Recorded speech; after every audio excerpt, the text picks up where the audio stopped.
तो आज हम क्या करेंगे, अपने वोल्केनो का पार्ट खत्म हो कौन कौन से टाइप के होते हैं। ठीक है, तो टाइप के ऊपर हमें क्या करना है, क्लासिफिकेशन करना है। एक्टिविटी के बेस में कितने थे, 3 टाइप थे, एक्टिव, डोरमेंट और एक्सटिंक्ट। और स्ट्रक्चर के बेसिस पे हमने 4 टाइप देखे हैं। 4 कहाँ से, हाँ वो सिलेंडर, बहुत ही खूबसूरत दिखने वाला बच्चे येलो स्टोन नेशनल पार्क। ये पूरा का पूरा नेशनल से बड़ा आइलैंड है जिसको बोलते हैं होन्शु।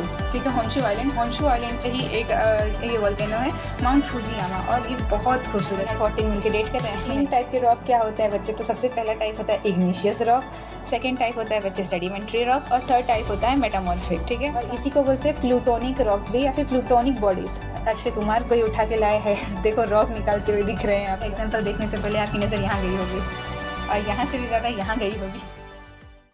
चलिए, afternoon everyone, so welcome to the next lecture of the series. आपको पता है हमने ज्योग्राफी की एक सीरीज़ चलाई है। यहाँ पर हम हमारे कॉम्पिटिटिव एग्जाम में जितने भी ज्योग्राफी रिलेटेड टॉपिक्स आते हैं उन्हें डेप्थ में स्टडी करते हैं और फिर उनके क्वेश्चन सॉल्व करते हैं। ठीक है, तो आज हमारा लेक्चर नंबर 7 है, that is volcano and rock के बारे में पढ़ने वाले हैं। इससे पहले हमारे 6 लेक्चर्स हो चुके हैं। अगर आपका ये फर्स्ट लेक्चर है तो सबसे पहले इनको कंप्लीट करिए, क्योंकि अगर आप सीक्वेंस में नहीं पढ़ेंगे तो कोई मतलब नहीं रहेगा, सब इधर उधर से बिखरा लगेगा। ठीक है, तो पहले आप पिछली वीडियोस को करिए, सीक्वेंस मेंटेन करिए, और जो लोग रिवाइज कर चुके हैं, मतलब जो लोग पिछला देख चुके हैं, वो क्या करेंगे, रिवाइज करेंगे। ठीक है, रिवाइज करने के बाद ये लेक्चर चालू करेंगे, क्योंकि क्या है, अगर आप रिवाइज नहीं करोगे और नया नया पढ़ते रहोगे तो पढ़ने का कोई फ़ायदा नहीं, पीछे से सब साफ होते हुए चले जाएगा। ठीक है, तो जैसे भी बैठे हो पहले मुँह हाथ धोकर बैठ जाओ, कॉपी पेन निकाल लो और नोट्स बनाना चालू करो। ठीक है, तो लेट्स स्टार्ट।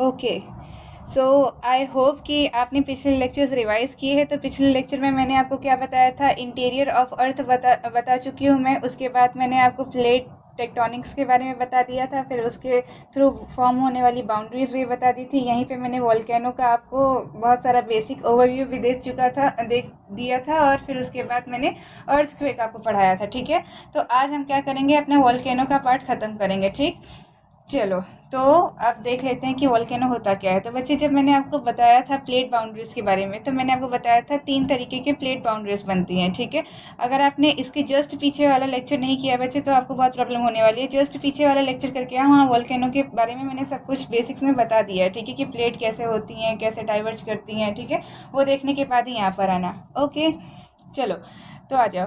तो कैसे प्लेट होती हैं, जो 3 तरीके की बाउंड्रीज बनाती हैं, करेक्ट है। तो उसमें से सबसे पहले अगर 2 प्लेट कैसे हो रही हैं, अपने आसपास मतलब सामने सामने आ रही हैं, तो ये सब कैसे बनाएंगी बच्चे, कन्वर्जेंट प्लेट बाउंड्रीज होंगी। ठीक है, और अगर ये दोनों आपस से दूर दूर जा रही हैं तो ये डाइवर्जेंट होंगी, और अगर ये क्या कर रही हैं, लेटरल स्लाइडिंग कर रही हैं, तो ये ट्रांसफॉर्म बाउंड्री बनाएंगी। करेक्ट है, तो मैंने जब आपको बताया था 2 प्लेट आपस में कन्वर्ज करती हैं तो क्या होता है, डिस्ट्रक्शन होता है। लेकिन जब वो 2 प्लेट क्या करती हैं, डाइवर्ज करती हैं, तो कंस्ट्रक्टिव चीज़ें बनती है, कंस्ट्रक्टिव लैंडफॉर्म्स बनते हैं। तो वो कैसे बनते हैं बच्चे, तो यही जो प्लेट बाउंड्री होती है उसके नीचे क्या भरा होता है बच्चे, मैग्मा। ठीक है, अब यही मैग्मा क्या होता है, जब ये प्लेट इस तरफ जाएंगी तो ये मैग्मा क्या होगा, बाहर निकलेगा। ठीक है, ये बाहर निकलेगा, ऐसे बाहर निकलेगा, फिर जमा हो जाएगा, फिर निकलेगा, फिर यहाँ पर जमा होकर कूल हो जाएगा, फिर निकलेगा, जमा होकर फिर कूल हो जाएगा।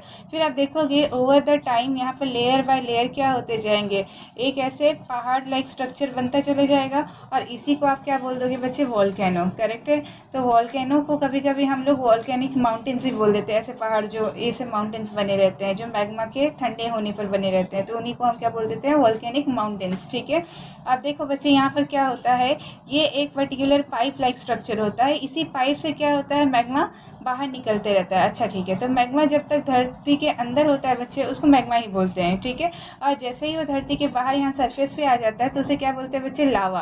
करेक्ट है, लावा। अभी यहाँ पर पढ़ेंगे। ठीक है, अब देखो, ये जो बाहर निकलने वाला पाइप है ना, इसी पाइप को क्या बोलते हैं बच्चे, वेंट। ठीक है, तो वेंट जो होती है वो अलग अलग टाइप की होती हैं। ठीक है, तो चलो आपको दिखाते हैं कि कौन से। तो वेंट जो होती है बच्चे, वो 2 तरीके की होती हैं। एक होता है, देखो, एक होता है सेंट्रल पाइप और एक होता है फिजर। ठीक है, तो देखो यहाँ पर फोटो में देखो, ये क्या हो रहा है, जैसे मान लो ये क्या है आपका एस्थेनोस्फीयर, ये क्या है आपका क्रस्ट है, और ये नीचे क्या है बच्चे, मैग्मा चेम्बर। ठीक है, तो अब क्या होगा, जैसे प्लेट यहाँ पर गई तो ये जो मैग्मा होगा ये बाहर आएगा। देखो ये पाइप स्ट्रक्चर से बाहर आ रहा है, करेक्ट है, और यहाँ पर आकर क्या हो जाएगा, फैलने लगेगा।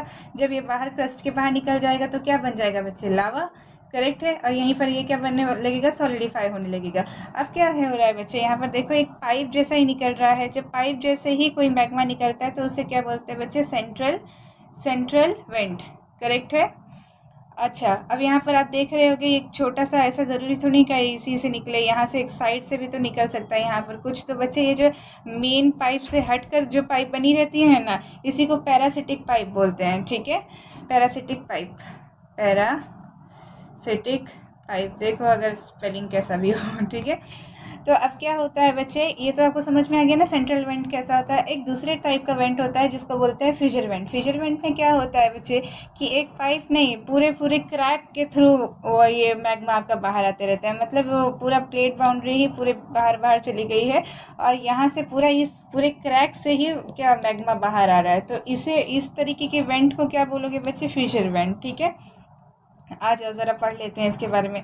तो देखो वोल्केनो क्या होता है बच्चे, एक उसमें नेचुरल ओपनिंग होती है जिसको हम वेंट बोलते हैं। वेंट भी दो टाइप का होता है, एक सेंट्रल वेंट जो पाइप जैसा दिखता है, एक फिशर जो कि क्रैक जैसा दिखता है, जो कहाँ बनता है बच्चे, अर्थ क्रस्ट में, करेक्ट है।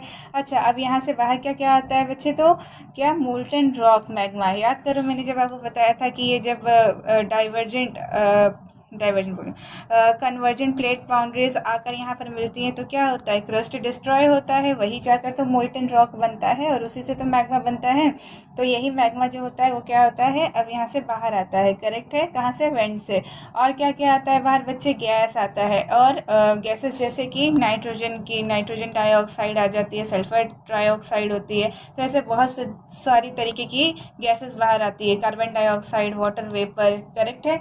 और क्या आते हैं बच्चे, वॉल्केनिक एशेस। ठीक है, मतलब समझ लो जो भी लावा कभी देखे हो आप, देखो अभी आगे चल के मैं आपको दिखाऊंगी, बहुत सारी फोटोज़ भी है। ठीक है, तो वॉल्केनिक एशेस होते हैं, ये सब क्या होते हैं, इंटीरियर ऑफ द अर्थ से क्या होते हैं, सरफेस पे आ जाते हैं। ठीक है, मेरी बात समझ में आ रही है, धरती के अंदर से निकल के सरफेस पे ये सब गिरने लगते हैं। तो क्या क्या गिरता है, मैग्मा गिरता है, मैग्मा ही जब सरफेस पे आता है तो उसे लावा बोल देते हैं। और क्या क्या गैसेस बहुत सारी निकलती हैं, और वॉल्केनिक ऐश निकलता है। याद रखोगे बच्चे, इन सबको मिलाकर हम क्या बोलते हैं बच्चे, पायरोक्लास्टिक डेब्री। ठीक है, पायरो का मतलब होता है बच्चे बहुत ज़्यादा टेम्परेचर। जहाँ पर भी आपको पायरो शब्द दिखे, याद रखना कि वो हीट से रिलेटेड है, और वो भी बहुत ट्रेमेंडस हीट। ठीक है, तो पायरोक्लास्टिक डेब्री का मतलब मलबा होता है बच्चे। तो यही सब निकल रहा है, जो गैस, मैग्मा, इन्हीं सब को क्या बोल देते हैं, ऑल टुगेदर पायरोक्लास्टिक डेब्री। अब देखो, जो मैग्मा होता है जब वो सरफेस पे आता है तब इसी को क्या बोल देते हैं, लावा, करेक्ट है। मैं आपको बताते आ रही हूँ, याद रखना। ठीक है, अब क्या होता है, repeated eruption can build mountains और प्लेट्यूज अराउंड द वेंट। जैसे मैंने आपको बताया था, डाइवर्जेंट रहेंगी, बार बार रिपीटेडली क्या होता है, जब मैग्मा बाहर आता है, लावा बनता है, तो यहाँ पर ऐसे सॉलिडिफाई होने लगता है, कूल होने लगता है। ठीक है, और कूल होने के बाद क्या करता है, या तो रॉक बना देता है, या तो फिर पूरा माउंटेन बन जाता है, या तो बड़ी बड़ी प्लेट्यूज बन जाती है। वैसे ये सब क्या है, तो प्लेट्यूज देखो मतलब समझते हो ना, जैसे कि ये प्लेन हो गया, प्लेन से ही ऐसे थोड़ी बड़े स्तर पे क्या होता है, जो सी लेवल से 1000 मीटर ऊपर की तरफ हो, उन्हीं को बोलते हैं बच्चे प्लेट्यू। अगर आपको नहीं समझ में आ रहा है तो कोई बात नहीं, हम लोग जब लैंड फॉर्म पढ़ेंगे तो वहाँ प्लेट्यूज वगैरह अच्छे से डिस्कस करेंगे। फिलहाल याद रखना, माउंटेन और प्लेट्यूज बनाता है कहाँ, वेंट के अराउंड। ऑब्वियस ही बात है बच्चे, जहाँ मैग्मा निकलेगा वहीं पर तो ठंडा होगा, वहीं पर तो बनाएगा। ठीक, तो अब क्या होता है अगला देखो, volcanoes are commonly found along the tectonic plate boundaries. ये तो एकदम समझी हुई बात है कि बच्चे जहाँ पर प्लेट बाउंड्रीज होंगी वहीं पर ज़्यादातर आपको वॉल्केनोज मिलेंगे, क्योंकि वहीं पर से तो मैग्मा बाहर निकलेगा। तो आपको याद करो, मैंने दिखाया था पैसिफिक रिंग ऑफ फायर, देखो यहाँ पर। तो ये पैसिफिक रिंग ऑफ फायर जो है वो कहाँ है, देखो ये साउथ अमेरिका, नॉर्थ अमेरिका से लेते हुए पूरा एशिया, यहाँ जापान, ये फिलीपींस से कुछ आते हुए इसी वाली जो रिंग है, इसी को क्या बोलते हैं बच्चे, पैसिफिक रिंग ऑफ फायर। पूरा पैसिफिक प्रशांत महासागर है। तो यहाँ पर बच्चे देखो कितनी सारी प्लेट बाउंड्रीज आकर मिल रही हैं, ये मिल रही है, ये मिल रही है, ये देखो ये सब। और ये सब क्या करती रहती हैं, आपस में डाइवर्जेंट होते रहती हैं, कभी कन्वर्जेंट्स करती रहती हैं। मैंने पिछले लेक्चर में आपको बताया है। तो क्या होता है बच्चे, वर्ल्ड की 90% वॉल्केनोज यहीं पर होते हैं। और बच्चे आपको पता ही है, जहाँ अर्थक्वेक होता है, मतलब जहाँ वॉल्केनोज होंगे वहाँ अर्थक्वेक भी होंगे, करेक्ट है। तो 75% अर्थक्वेक, 90% वोल्केनोज कहाँ पर लोकेटेड है? पैसिफिक रिंग ऑफ फायर में, करेक्ट है। चलो आगे आ जाते हैं। अगला देखो, also occur in the middle of plate due to hot spot beneath the earth crust. तो मीन्स क्या ज़रूरी है कि प्लेट के यहाँ पर हो? नहीं, देखो ज़रूरी नहीं है, कभी कभी क्या होते हैं प्लेट के बीच में भी आ जाते हैं। मिस ऐसा क्यों होता है, प्लेट के बीच में क्यों? तो क्या होता है बच्चे, जैसे मान लो ये आपका क्या है, क्रस्ट है, इसके नीचे एस्टेनोस्फीयर है, इसके नीचे क्या होता है, मैग्मा होता है। तो कहीं कहीं किसी क्रस्ट के नीचे बहुत सारा मैग्मा जमा हो जाता है। ज़रूरी नहीं है कि वहाँ पर वो टूट ही रहा हो प्लेट, लेकिन वहाँ जमा हो जाता है। तो ये मैग्मा भी कभी कभी क्या होता है, क्रस्ट पतली होने के बाद वहाँ से भी बाहर निकल आता है, ठीक है। तो इसलिए बोलते हैं कोई कोई हॉट स्पॉट होते हैं तो वहाँ से भी मैग्मा कभी कभी बाहर आ जाता है, ठीक है। चलो आगे बढ़ते हैं बच्चे। नेक्स्ट पॉइंट हमारा क्या था? तो ऑल्सो अगर, हाँ ये तो हो गया, प्रेजेंस ऑफ मैग्मा चेम्बर, ठीक है। अच्छा, जो भी ये वॉल्केनिक, जो भी वॉल्केनो इरप्ट होता है तो यहाँ से क्या होता है, ये वॉल्केनो इरप्ट हुआ, यहाँ पर पूरा ये क्या हो गया, लावा सॉलिडिफाई हो गया।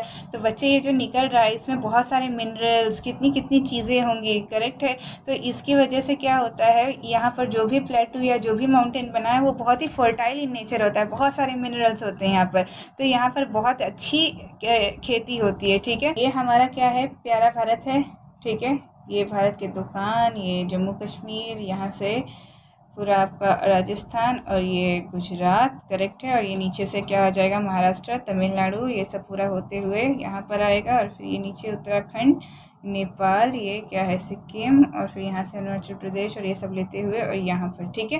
तो अब होता क्या है बच्चे, आपको पता है, मैंने आपको बताया था कि जो इंडियन सब कॉन्टिनेंट है ये क्या है, पहले गोंडवाना लैंड का हिस्सा हुआ करता था। तो वहाँ पर वॉल्केनोज थे, ठीक है। तो वॉल्केनोज ने क्या किया, यहाँ पर बहुत सारा, मतलब यहाँ पर पहले वॉल्केनिक इरप्शन हुआ कर रहा था।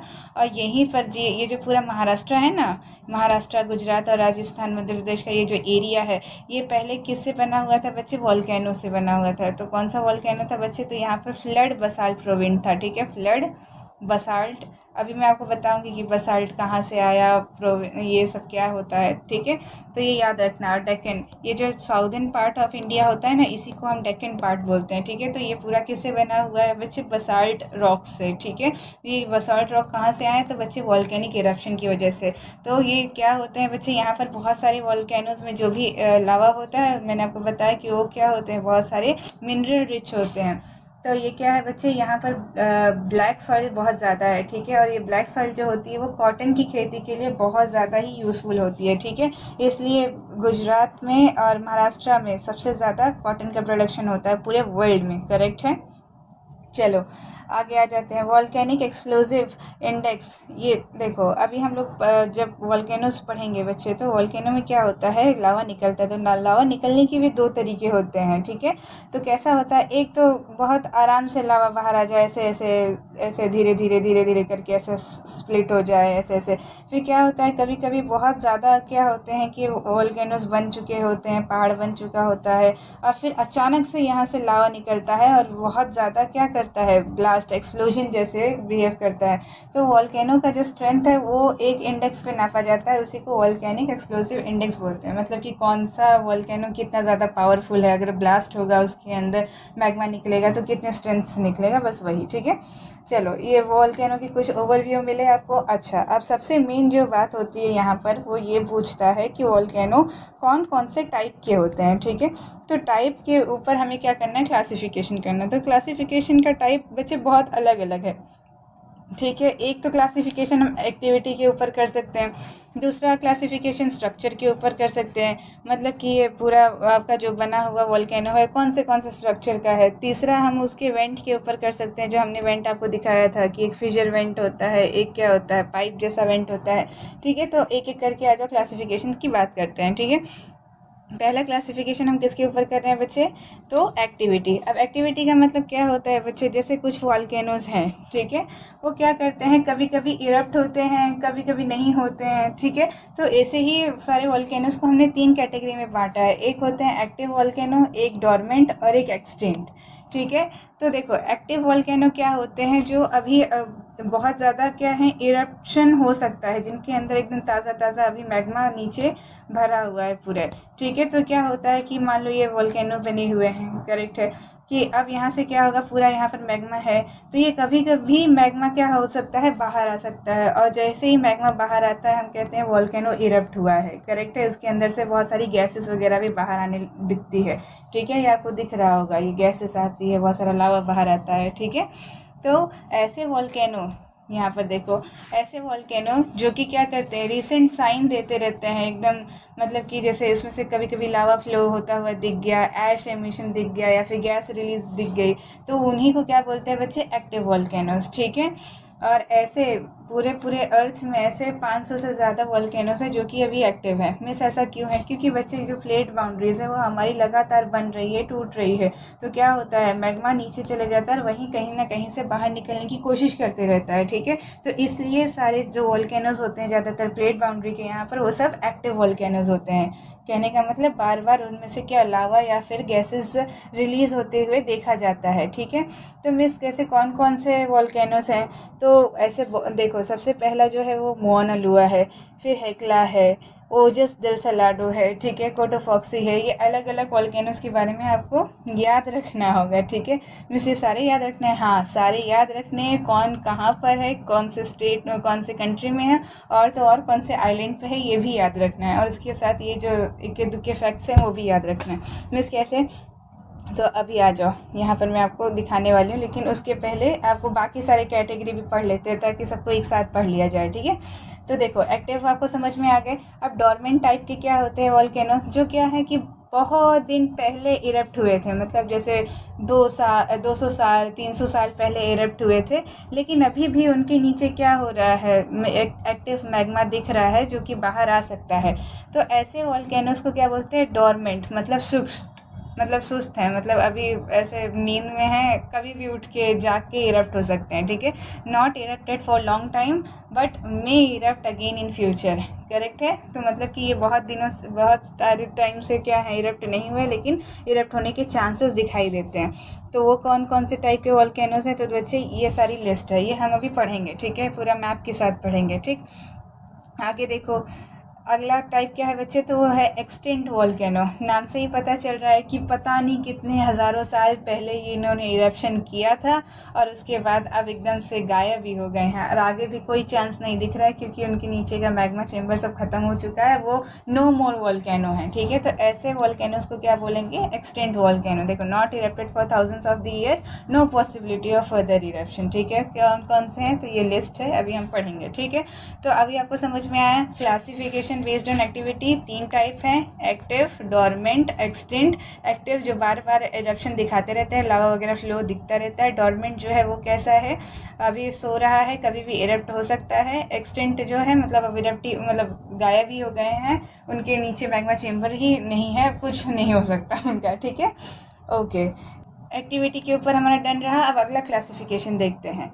मिस ये सब कैसे याद करेंगे, तो ये अभी मैं आपको मैप के साथ, यहाँ पर देखो ये बढ़िया सा मैप मैंने आपके लिए बनाया है, अभी याद करेंगे। पहले एक बार सारी क्लासिफिकेशन पढ़ लेते हैं, उसके बाद सब कुछ मैं आपको बताते चलूँगी ताकि वहीं पर याद होते चले मैप में। ठीक है, चलो, हमने एक्टिविटी वाला देख लिया, अब क्लासिफिकेशन बेस्ड ऑन स्ट्रक्चर देखें। ठीक है, कि मतलब वोल्केनो के अलग अलग स्ट्रक्चर्स पे कैसा क्लासिफिकेशन होता है। ठीक है, तो वोल्केनो बेसिकली 4 टाइप के होते हैं, स्ट्रक्चर पे डिफाइन किया जाए तो देखो मैं आपको यहाँ पर दिखाती हूँ।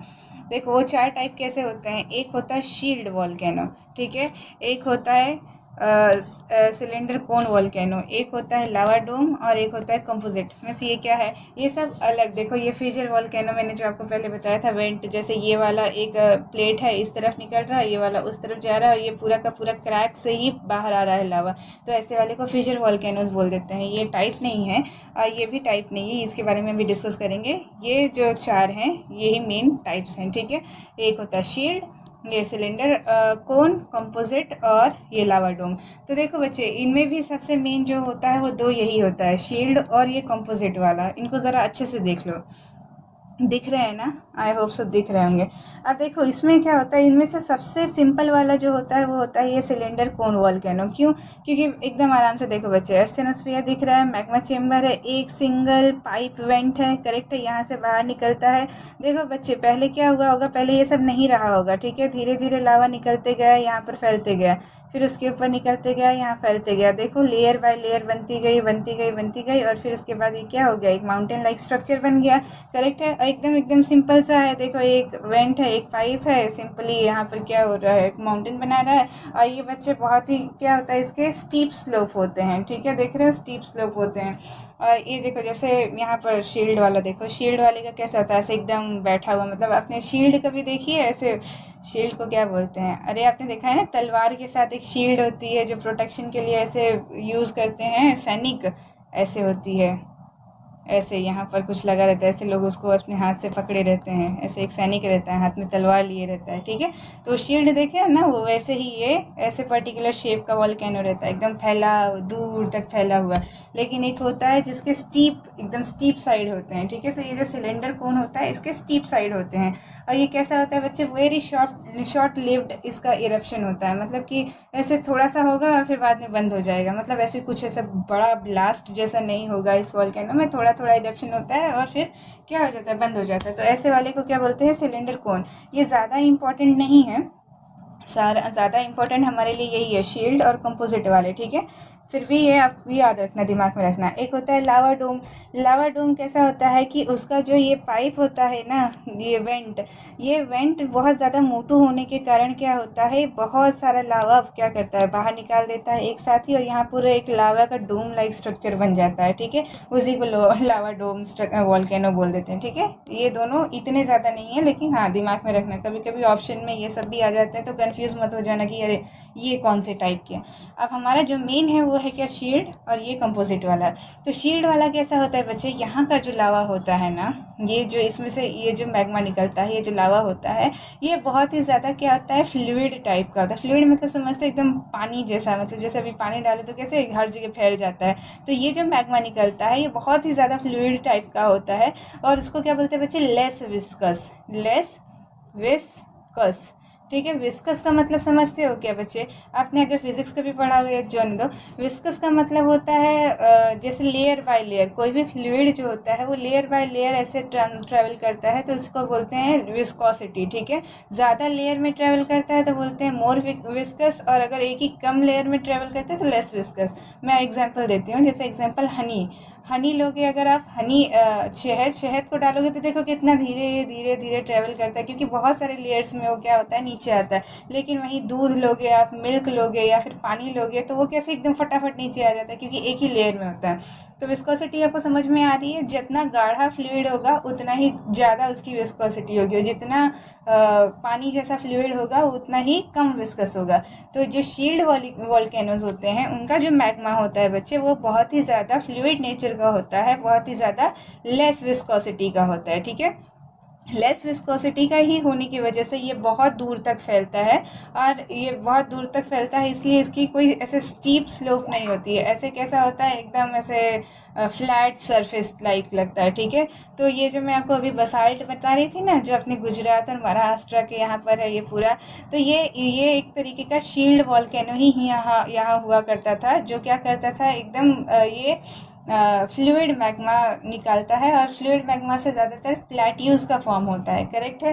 तो अब ये जो मैग्मा निकलता है ना बच्चे, ये बेसिक इन नेचर होता है, बेसिक इन नेचर। आपको एसिड और बेस का थोड़ा सा नॉलेज होगा अगर, तो आपको पता होगा एसिड जो H+ एक्सेप्ट करता है, बेसिक जो H-, ठीक है, थोड़ा केमिस्ट्री में चले जाएगा। बस याद रखना कि जो आपका मैग्मा निकलता है यहाँ से, वो बेसिक इन नेचर होता है। बेसिक वाले मैग्मा जो होते हैं वो बहुत ज़्यादा फ्लूइड नेचर के होते हैं, और फ्लूइड के नेचर के होने की वजह से ये क्या होते हैं, बहुत दूर तक फैलते हैं, स्टीप स्लोप इनका नहीं होता है, करेक्ट है।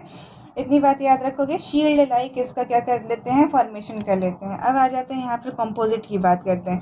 तो कंपोजिट क्या होता है बच्चे, ये कंपोजिट वॉल्केनोस जो होते हैं इनका जो मैग्मा होता है ना, ये बहुत ही ज़्यादा एसिडिक नेचर का होता है। तो एसिडिक नेचर का होने की वजह से क्या होता है, ये बहुत ही ज़्यादा क्या होता है, बहुत ही ज़्यादा विस्कस टाइप का होता है। ठीक है, याद रखोगे जो एसिडिक होते हैं वो बहुत ज़्यादा विस्कस होते हैं, और जो बेसिक होते हैं वो एकदम क्या होते हैं, लेस विस्कस। बेसिक ऐसे ट्रिक बना लो, बेसिक मतलब एकदम सीधे साधे, कोई इतना ज़्यादा विस्कोसिटी नहीं दिखाते हुए, फ्लूइड नेचर के। लेकिन एसिडिक देखो कितने प्राउड में रहता है, मतलब ऐसे थोड़ा सा ट्रिक बना लो। ठीक है, तो एसिडिक बहुत ज़्यादा क्या होता है, विस्कस होता है।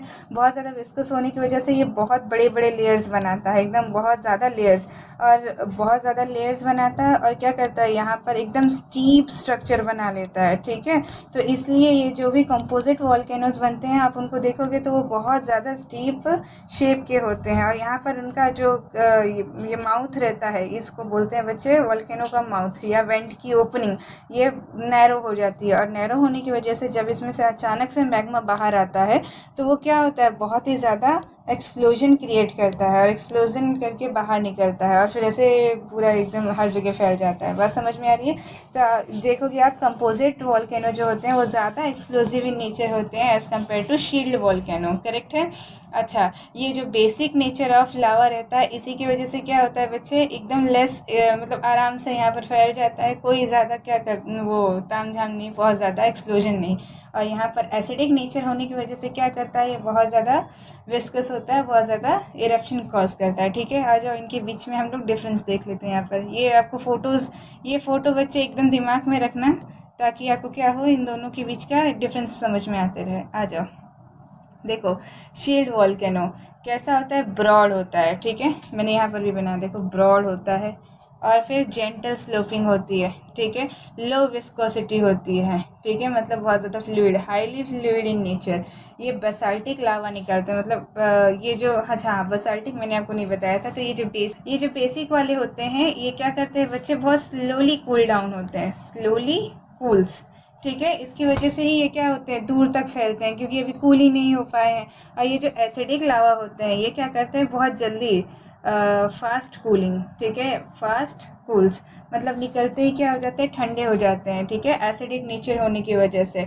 ठीक है, और ये जो बेसाल्टिक होते हैं ये बहुत स्लो कूल होते हैं, इसलिए दूर तक फैल जाते हैं। ठीक है, तो यहाँ पर थे हम लोग। और जब ये बेसिक होते हैं ये क्या करते हैं, जब कूल हो जाते हैं, और ये कूल होने के बाद जब मैग्मा जो होता है बच्चे, मैग्मा बाहर निकलता है तो लावा बनता है, और ये लावा ही जब कूल हो जाता है ना तो यही अलग अलग टाइप के रॉक बनता है। ठीक है, जो रॉक हम आगे पढ़ने वाले हैं। ठीक, तो ये जो रॉक फॉर्म होता है यहाँ पर ये होता है बसाल्टिक रॉक। ठीक है, याद रखोगे कौन से टाइप का रॉक होता है, बसाल्टिक रॉक होता है, और बसाल्टिक लावा। ठीक, इसका इफ्यूजिव इरप्शन होता है। इफ्यूजिव इरप्शन मतलब बहुत ही मतलब लेस वायलेंट होता है, मतलब धीरे धीरे ऐसे निकल के यहाँ से ऐसे फैल जाएगा, ना कि इसकी तरह ऐसे क्या पूरा एक्सप्लोजन कॉस्ट करेगा। ठीक है, तो ये शील्ड वॉल्केनो समझ में आ रहा है कौन कौन से होंगे, मुआना लुआ कि, ठीक है, किलायू, ये अभी डिस्कस करेंगे। अभी देखो ये क्या है, कंपोजिट वॉल्केनो। अब दूसरा टाइप देखो, जो कंपोजिट वॉल्केनो उसी का एक और नाम होता है बच्चे स्ट्रेटो वॉल्केनो। ज़्यादातर लोग कंपोजिट वर्ड नहीं यूज़ करते हैं, स्ट्रेटो वॉल्केनो ही हर जगह बोलते रहते हैं। ठीक है,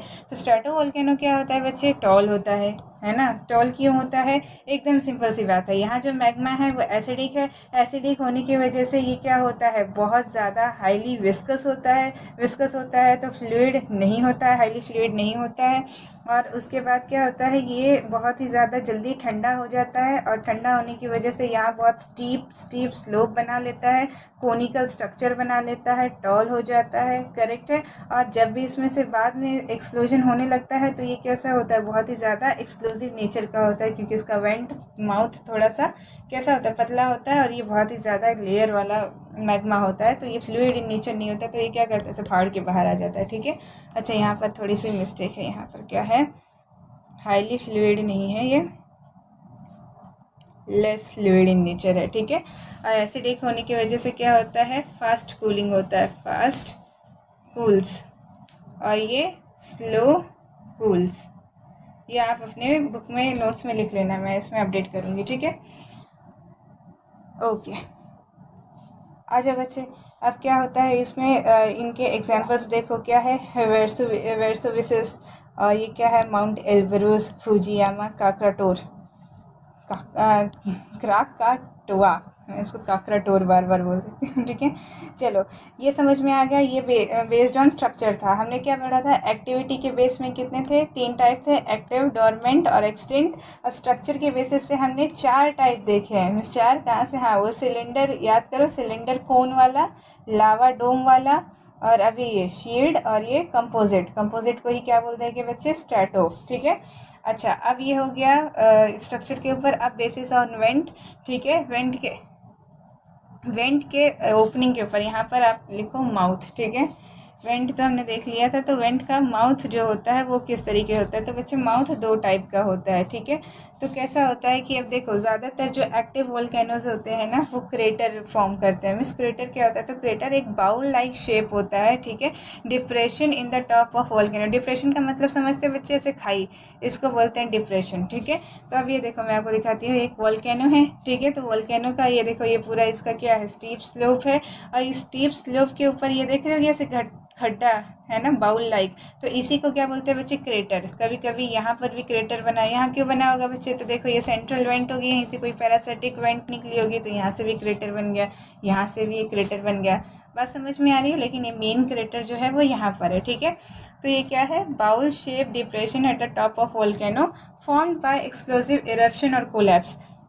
क्या हुआ होगा, यहाँ से बहुत ज़्यादा एक्सप्लोसिव ये इरप्शन हुआ होगा, और उसके बाद जब यहाँ से सारा मैग्मा निकल गया होगा, फिर जो थोड़ा बहुत मैग्मा बच गया जाता है ना बच्चे, यहाँ पर ये इतने वेंट तक, यही बाद में क्या हो जाता है, ठंडा हो जाता है, और ये क्या क्रेटर लाइक स्ट्रक्चर बना लेता है, ठीक है। या फिर क्या होता है, बार बार यहाँ से निकलते निकलते कभी कभी क्या होता है, ये पूरा ऊपर का जो, ये ऊपर का इतना आपको दिख रहा है ना, यहाँ देखो, बार बार यहाँ से एक्सप्लोजन होता रहेगा, तो क्या होगा कि ऊपर का इतना पार्ट है ना, कोलैप्स करके नीचे फिर से गिर जाएगा, और जब गिर जाएगा तो यहाँ पर भी एक बाउल लाइक स्ट्रक्चर बन जाएगा, तो इसी को क्या बोलते हैं बच्चे, क्रेटर, ठीक है। अच्छा, यही कोलैप्स क्या होता है, कभी कभी बहुत बड़ा हो जाता है, ठीक है। और ये कब होता है, जब ये वोल्केनो अपनी आखिरी दम पे टूट रहा होता है, मतलब अब इसका मैग्मा चेम्बर खत्म हो गया होता है, तो ये बहुत बड़ा कोलैप्स कर लेता है, और फिर क्या बन जाता है, वो क्रेटर के बाद क्या बन जाता है, यहाँ देखो दूसरा वाला, कार्डेरा, ठीक है। तो समझ में आ रहा है बच्चे, वेंट के माउथ के डिपेंडिंग कितने टाइप होते हैं, एक क्रेटर होता है, कार्डेरा। क्रेटर क्या होता है, ज़्यादातर एक्टिव वोल्केनोज में बनता है, ठीक है। क्यों, क्योंकि बार बार इरप्ट करते रहते हैं, तो बार बार नीचे। और कार्डेरा क्या होता है, ये क्रेटर अगर इतना होगा तो कार्डेरा इतना बड़ा होता है, ठीक है। तो ये क्या होता है, very large depression formed when magma chamber empties and collapse. ये खुद के ऊपर मतलब एकदम खाली हो जाता है, फिर खुद के ऊपर ही अंदर अंदर कोलैप्स हो जाता है, और ये बहुत बड़ा ऐसा क्या बन जाता है, एक डिप्रेशन बन जाता है। फॉर एग्जांपल ये फोटो देखो, ये क्या हुआ होगा, पहले बहुत बड़ा ऐसे वोल्केनो हुआ करता होगा, क्रेटर यहाँ पर होगा, ठीक है। लेकिन जब इसका मैग्मा चेम्बर खत्म हो गया होगा, तो ये फिर अपने ऊपर ही कोलैप्स कर गया होगा। अब देखो, अब ये इतना बड़ा डिप्रेशन बना, ठीक है। अब यही क्या होता है इसमें अंदर, अब ये मैग्मा चेम्बर तो बचा नहीं, तो अब ये क्या हो गया, एक्सटेंट टाइप का हो गया, है ना, एक्सटेंट वोल्केनो हो गया। अब इसमें कुछ भी नहीं बचा, तो फिर बाद में यहाँ पर क्या होता है, बारिश का पानी इकट्ठा हो जाता है, और फिर ये एक लेक बन जाता है। ऐसे लेक को क्या बोलते हैं बच्चे, क्रेटर लेक, ठीक है, क्रेटर लेक। समझ में आ रही है बच्चे। तो ये क्या बन गया, कार्डेरा और क्रेटर में आपको फ़र्क समझ में आ रहा है ना। ओके, चलो, ये सब इसके एग्जांपल्स हैं, ठीक है। ये देखो, वेरसोलिस, फुजियामा, काकराटोरा, देखो बच्चे इसका क्राकाटोआ है, लेकिन मैं काकराटोआ ही इसको प्रोनाउंस करूँगी, ठीक है। आप लोग बुरा मत मानना। ये मुआनलू हुआ, ठीक है, और ये बैरन आइलैंड, ये अपने भारत में है, ठीक है। चलो आ जाओ, हम लोग अब एक एक करके पढ़ लेते हैं कि कौन कहाँ पर है। देखो, कार्डेरा जो है येलोस्टोन नेशनल पार्क यूएसए में है। ये क्या है बच्चे, ये जो येलो, देखो मैं आपको यही बता देती हूँ, जो येलोस्टोन नेशनल पार्क था, जो मतलब यूएसए, आपको पता है ना यूएसए कहाँ पर है, इस तरफ नॉर्थ अमेरिका में। तो यूएसए में एक येलोस्टोन नेशनल पार्क है। ये पूरा का पूरा जो है ना बच्चे, ये वॉल्केनिक एरिया ही है। यहाँ पर करीब इतने साल पहले, पता है तो 0.64 मिलियन ईयर्स अगो पहले बहुत बड़ा एक पूरा वॉल्केनिक सिस्टम हुआ करता था। बहुत ज़्यादा वहाँ से क्या होते थे, इरप्शन होते थे, और उसी इरप्शन से बोला जाता है बहुत सारे रॉकी माउंटेन रेंजेस ये सब बने हुए हैं, ठीक है। अब तो वो पूरा क्या हो गए हैं, खाली हो गए हैं, तो अब वो कार्डेरा के शेप में हो गए हैं, और उनको नेशनल पार्क घोषित कर दिया गया है यूनेस्को के साइट्स में भी इंक्लूडेड है। यूनेस्को क्या होता है, तो अगर आपने नहीं पढ़ा है तो मैं आपको बाद में पढ़ाऊँगी स्टैटिक जीके में, ठीक है। चलो, इतना समझ में आ गया। यहीं पर पढ़ लेते हैं बच्चे, गीज़र क्या होता है। तो गीज़र क्या होता है, कभी कभी क्या, जैसे कि अभी आपका यहाँ पर देखो, ये जो मैग्मा है, ठीक है, यहाँ नीचे मैग्मा है, और यहाँ पर क्या होता है कि जैसे आपके जब बारिश होती है तो बहुत सारा ग्राउंड वाटर होता है ना, तो ग्राउंड वाटर यहाँ पर आकर परकुलेट करके एकदम नीचे चले आता है। तो मैग्मा से टच होते हुए जितने भी रॉक होंगे बच्चे, वो तो बहुत हॉट इन नेचर होंगे, ठीक है। और फिर उसी से जितने भी ये ग्राउंड वाटर टच करेंगे तो ये क्या बन जाएंगे, भाप बन जाएंगे, और भाप बन के ही जब ऊपर निकल आते हैं किसी इवेंट के थ्रू, तो इसी को बोलते हैं बच्चे क्या, गीज़र, ठीक है। और यहीं पर कुछ कुछ हॉट स्प्रिंग बनते हैं। हॉट स्प्रिंग मतलब कैसे, वहाँ पूरा लेक होगा, उसमें पानी पूरा भरा होगा, और उसी के नीचे कहीं से न कहीं से ये पूरा ये हॉट मैग्मा की वजह से ये जो हॉट राइजिंग वाटर होगा ये बाहर इस लेक के अंदर आ रहा होगा, तो ये लेक का पानी कैसा हो जाएगा, गर्म हो जाएगा। इसी को बोल देते हैं बच्चे हॉट स्प्रिंग। और यहीं पर क्या होता है, जियोथर्मल एनर्जी का प्रोडक्शन होता है, ठीक है, जियोथर्मल एनर्जी, ठीक है। तो ये कहाँ है मिस, तो ये हमारा जो लद्दाख, आपको पता है लद्दाख के यहाँ पर पोगा वैली है, वहाँ पर बहुत सारे हॉट स्प्रिंग है, और वहाँ पर ही बहुत सारे जियोथर्मल एनर्जी प्रोड्यूस की जाती है। और एक गौरी कुंड है केदारनाथ में, ठीक है, यहाँ देखो एक साधु उसमें नहा रहे। तो कैसा होता है बच्चे वहाँ पर कि पूरा एकदम ठंडा इलाका है ना केदारनाथ का, तो वहाँ पर ये गौरी कुंड मतलब एक हॉट स्प्रिंग है, वो पूरा गर्म पानी रहता है। तो सब कैसे मज़ा करते, मतलब ये बात मज़ा आता है कि एकदम ठंडा ठंडा इलाका और वहाँ पर बीच में गर्म पानी का एक पूल। समझ में आ रही है बच्चे बात, आप लोग कभी केदारनाथ जाना तो गौरी कुंड में नहाना, मज़ा आता है, मतलब एकदम बढ़िया फीलिंग होती है वहाँ पर। चलो, अब आ जाते हैं बच्चे हमारे मेन टॉपिक पे। आपको सब समझ में आ गया, एक बार रिवाइज कर लेते हैं। देखो, बेसिस ऑफ एक्टिविटी 3 टाइप हैं, active, dormant, extent. Basis on structure के ऊपर 4 टाइप हैं, एक सिलेंडर कोन, एक लावा डोम, एक शील्ड और एक कंपोजिट को ही क्या बोल दोगे, स्ट्रेटो बोल दोगे। बेस्ड ऑन वेंट का माउथ स्ट्रक्चर, तो एक क्रेटर हो जाएगा, एक कार्डेरा हो जाएगा, याद है। अच्छा चलो, अब हमारे पास कुछ वॉल्केनोज हैं, कुछ इंपॉर्टेंट वॉल्केनोज है बच्चे, जिनको हमें हमेशा याद रखना रहेगा, ठीक है। चलो, हमेशा याद रखना रहेगा, तो वो उसमें से कैसे आगे बच्चे, देखो सबसे पहले हम लोग कहाँ से चालू करेंगे, यूएसए से चालू करेंगे, ठीक है। तो यूएसए में देखो क्या, अरे यूएसए का ही एक पार्ट है बच्चे, यूएसए का, ये देखो यहाँ पर आ जाओ, मैप में आ जाओ। देखो ये आपका यूएसए है, ये नॉर्थ अमेरिका है बच्चे, ठीक है। ये नॉर्थ अमेरिका से ही लग के ये क्या है, साउथ अमेरिका है। फिर ये क्या है, सी बनाता हुआ अफ्रीका है। अफ्रीका के बाद ये पूरा के क्या है यहाँ पर, यूरोप। और ये यूराल माउंटेन से अलग होता हुआ ये पूरा का पूरा क्या है, एशिया है। हमारा महान भारत भी एशिया में ही आता है। फिर ये क्या है, ये पूरा ओशनिया है, और ये है आपका एंटार्क्टिका। आई होप आपको अब ये 7 कॉन्टिनेंट्स एकदम मुँह पे याद हो रहे होंगे, ठीक है। अच्छा, इस लेक्चर के बाद बच्चे हम लोग क्या करेंगे, अपना वर्ल्ड मैप चालू करेंगे। मिस ऐसा क्यों, बीच में से क्यों, तो वर्ल्ड मैप बच्चे आपको पढ़ा दूंगी एक बार, ताकि अगली बार जब हम लैंड फॉर्म्स के बारे में पढ़ें तो वहाँ पर मैं आपको बहुत सारे बताऊंगी, जैसे कि ये रॉकी माउंटेन रेंज कहाँ से हैं, क्या कौन कौन से कंट्री पार करते हैं, तो आपको क्या वहाँ दिक्कत ना हो, ठीक है। चलो, तो 5-6 लेक्चर्स मैं आपको शायद वर्ल्ड मैप पढ़ाऊंगी, उसके बाद हम लोग अपना फिर से सीरीज़ कंटिन्यू करेंगे, ठीक। आप मुझे ज़रा मैप इसमें से बता देना कि क्या आपको ये मैप अच्छा लग रहा है, क्योंकि मैंने इसको रात भर जाग के आपके लिए बनाया है अलग से। देखो, इसको जूम करते हैं तो अच्छे से दिखाई देता है, नहीं तो बाकी सारे मैप्स को जूम करो तो इतने अच्छे से नहीं दिखाई दे रहे थे, ठीक। चलो, तो आ जाओ। देखो ये क्या है, यूएसए क्या करता है बच्चे, अगर ये घूम के आएगा यहाँ पर, तो देखो यूएसए यहाँ पर है ना। मतलब अगर मैं पीछे से धरती को, ये कैसा है, यहाँ पर पैसिफिक ओशन को काट दिया है और ऐसे खोल दिया है, तो ये दिखता है, ठीक है। अगर मैं पैसिफिक ओशन को जोड़ दूँ और इस अटलांटिक ओशन को काट दूँ तो ये कुछ ऐसा दिखेगा। देखो, अटलांटिक ओशन यहाँ कटा हुआ, तो अफ्रीका, यहाँ से साउथ अमेरिका, ये पूरा पैसिफिक जुड़ा हुआ है, समझ में आ रहा है। तो ये नॉर्थ अमेरिका, साउथ अमेरिका, और ये अपना एशिया और ओशिनिया। देखो, एशिया और ओशिनिया और ये सब मिल चुके हैं, ठीक है। तो क्या है, ये अपना यूएसए यहाँ पर है, और यूएसए के यहाँ पर बहुत सारे आइलैंड्स हैं। उन्हीं आइलैंड्स में से एक आइलैंड है हवाई, ठीक है। तो वो हवाई जो है, वहीं पर ये वाला क्या है, वोल्केनो है। एक्चुअली में जो हवाई है बच्चे, ये देखो जूम कर रहे हो तो समझ में आ रहा है ना। देखो, ये जो हवाई है, ये पूरा आइलैंड ही ये वॉल्केनो से बना हुआ है, ठीक है, समझ में आ रहा है। तो ये जो हवाई है, करीब इसमें बहुत सारे आइलैंड्स हैं, और पूरे के पूरे इसी वॉल्केनिक इरप्शन की वजह से ही बने हैं। और वहीं पर है क्या, मुआनलुआ, ठीक है। ये देखो, ये कैसा दिखता है, इतना बड़ा ये पूरा। अच्छा, ये बताओ अब ये कैसा है बच्चे, तो हवाई जो है वो बहुत ही ज़्यादा एक्टिव वॉल्केनो है, ठीक है। ये हमेशा सॉरी। तो देखो ये क्या होता है, बहुत ज़्यादा एक्टिव वॉल्केनो है और एक्टिव होने की वजह से ये बार बार क्या करता रहता है, इरप्ट करते रहता है। और यहाँ पर क्या बना हुआ है बच्चे, क्रेटर। समझ में आ रहा है? तो एक्टिव वॉल्केनोस हमेशा क्या बनाते हैं, क्रेटर। और यहाँ पर लोग बहुत घूमने जाते हैं। आपको पता होगा सुनियो, अगर आपने डोरेमोन देखा है तो सुनियो की फैमिली हमेशा हवाई जाती रहती है पिकनिक मनाने के लिए या फिर छुट्टियाँ मनाने के लिए। ठीक है, समझ में आ गया बच्चे? आपको हवाई वाला ये मोआना लुआ याद रहेगा। कहाँ पर है बच्चे? क्वेश्चन कैसे पूछेगा, मोआना लुआ इज लोकेटेड वेयर, तो क्या हवाई में लोकेटेड है। किसका पार्ट है बच्चे, यूएसए का पार्ट है। कौन से टाइप का वॉल्केनो है बच्चे, एक्टिव वॉल्केनो है। क्या माउथ कैसा है उसका, क्रेटर बनाता है। ठीक है, याद रहेगा। शील्ड है कि, हाँ अब यहाँ पर हम लोग को क्या करना है बच्चे, वॉल्केनो के तीनों टाइप बताते चलना है। ठीक है, शील्ड है कि कंपोजिट है कि क्या है, तो बच्चे ये कैसा शील्ड है। ठीक है, क्योंकि यहाँ का मैग्मा क्या हुआ होगा, बेसिक होगा। बेसिक इन नेचर होगा तो ये कौन सा रॉक बनाएगा, बसाल्टिक रॉक बनाएगा। ठीक है, तो ये क्या होगा, लेस विस्कस होगा, इसलिए दूर तक जाएगा। इसलिए पूरा हवाई आइलैंड ही पूरा ये वॉल्केनो से बना हुआ है। ठीक है, बात समझ में आ रही है? चलो अब अगला अपना बढ़ते हैं बच्चे। तो ये यूएसए का इस तरफ था तो इसलिए यहाँ से बताया। अब अगला यूएसए का बढ़ते हैं, जो कि क्या है बच्चे, the one of the most famous और बहुत ही खूबसूरत दिखने वाला बच्चे, येलोस्टोन नेशनल पार्क। ये पूरा का पूरा नेशनल पार्क एक बड़े एरिया में फैला हुआ है, वो पूरा का पूरा वॉल्केनोस कवर करता है। ठीक है, तो यहाँ बहुत एक्सटेंट वॉल्केनो मैंने आपको दिखाया था।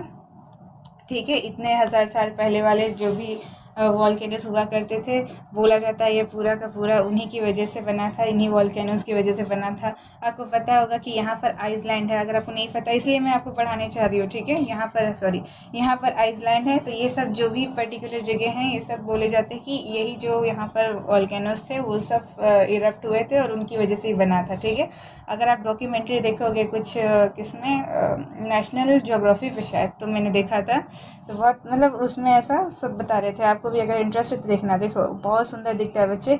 यहाँ पर हमेशा ही क्या होता रहता है, गीज़र दिखाई देता रहता है। गीज़र मैंने अभी आपको बताया ना क्या होता है, कि वहाँ मैग्मा से लग के हॉट क्या होते हैं, पत्थर होते हैं, उससे जो भी ग्राउंड वाटर आता है वो कैसे भाप बन के ऊपर आता है और कोई ना कोई लेक में हॉट स्प्रिंग से बाहर निकलता है। ठीक है, तो यहाँ बहुत सारे गीज़र्स हैं और बहुत सुंदर कलर के दिखाई देते हैं। ठीक है, तो याद रहेगा येलोस्टोन नेशनल पार्क कहाँ पर है बच्चे, वो है यूनाइटेड स्टेट्स ऑफ अमेरिका। ये यहाँ पर ये पूरा एक वॉल्केनिक सिस्टम है। ठीक है, तो बच्चे ये कैसा है कि कार्डेरा है, कार्डेरा। ठीक है, एक्सटिंक्ट वॉल्केनोस है, मतलब कि अब क्या हो चुके हैं, अब नहीं है, एग्जिस्ट नहीं करते। ठीक है, चलो अगला देखते हैं बच्चे। तो हमारा ये नॉर्थ अमेरिका में क्या इतने ही है बच्चे, देखो 500 से ज़्यादा वॉल्केनोस है। तो क्या हमें सभी 500 याद करने हैं? नहीं, हमें जो हमारे एग्जाम में इंपॉर्टेंट आने वाले हैं, जो ज़्यादा फ्रीक्वेंटली पूछे जाते हैं, वो मैं आपको यहाँ पर बता दूंगी। ठीक है, फिर भी एक आधी दो कभी कभी दिख जाएंगे जो आपने देखे नहीं होंगे, तो कोई बात नहीं, वो सबके लिए नए होंगे, आपके लिए भी नए होंगे। अब आते हैं क्या, साउथ अमेरिका पे। ठीक है, सांपों जैसा दिखने वाला देश साउथ अमेरिका। तो यहाँ पर बच्चे ये क्या है, इक्वाडोर है, पेरू है, चिली है। ठीक है, चिले। तो अब आपको मैंने जब पढ़ाया था बच्चे तो बताया था कि यहाँ पर आपका जो पैसिफिक प्लेट है, नाज़का प्लेट है, नाज़का याद है, माइनर प्लेट है, और यहाँ पर ये जो साउथ अमेरिकन प्लेट है, ये दोनों आपस में टकराती हैं। अच्छा जल्दी से बताओ, सबसे छोटी मेजर प्लेट कौन सी है, सबसे छोटी मेजर प्लेट, मुझे कमेंट्स करके बताना।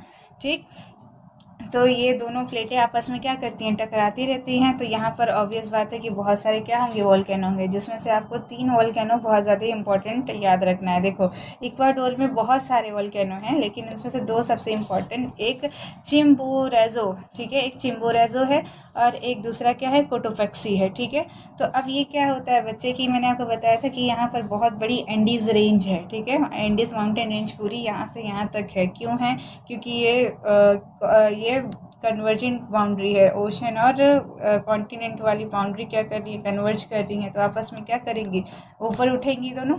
ठीक है, हाँ ऊपर भी उठेंगी तो माउंटेन बनेंगे, और ये ओशनिक वाली नीचे चली जाएगी, ट्रेंच बनेंगे। तो यहीं पे एंडीज माउंटेन रेंज बने हुए हैं, और उसी के ऊपर क्या है बच्चे, बहुत सारे वॉल्केनो हैं, जिसमें से इक्वाडोर में कौन कौन से हैं, चिम्बोरेजो और कोटोफॉक्सी। ठीक है, और यहाँ पर जब आप नीचे आओगे, थोड़ा नीचे नीचे नीचे आओगे, तो यहाँ अर्जेंटीना और चिली के बॉर्डर पर एक आपको मिलेगा अकानकागुआ। ठीक है, और यहीं पर एक है बच्चे ओजस दिल सलाडो। ठीक है, मैंने वो लिखा नहीं, तो ओजस दिल सलाडो ठीक है। ओजस डेल सलाडो भी क्या है, अर्जेंटीना और चिली के बाउंड्री इस पे है, बॉर्डर पर है।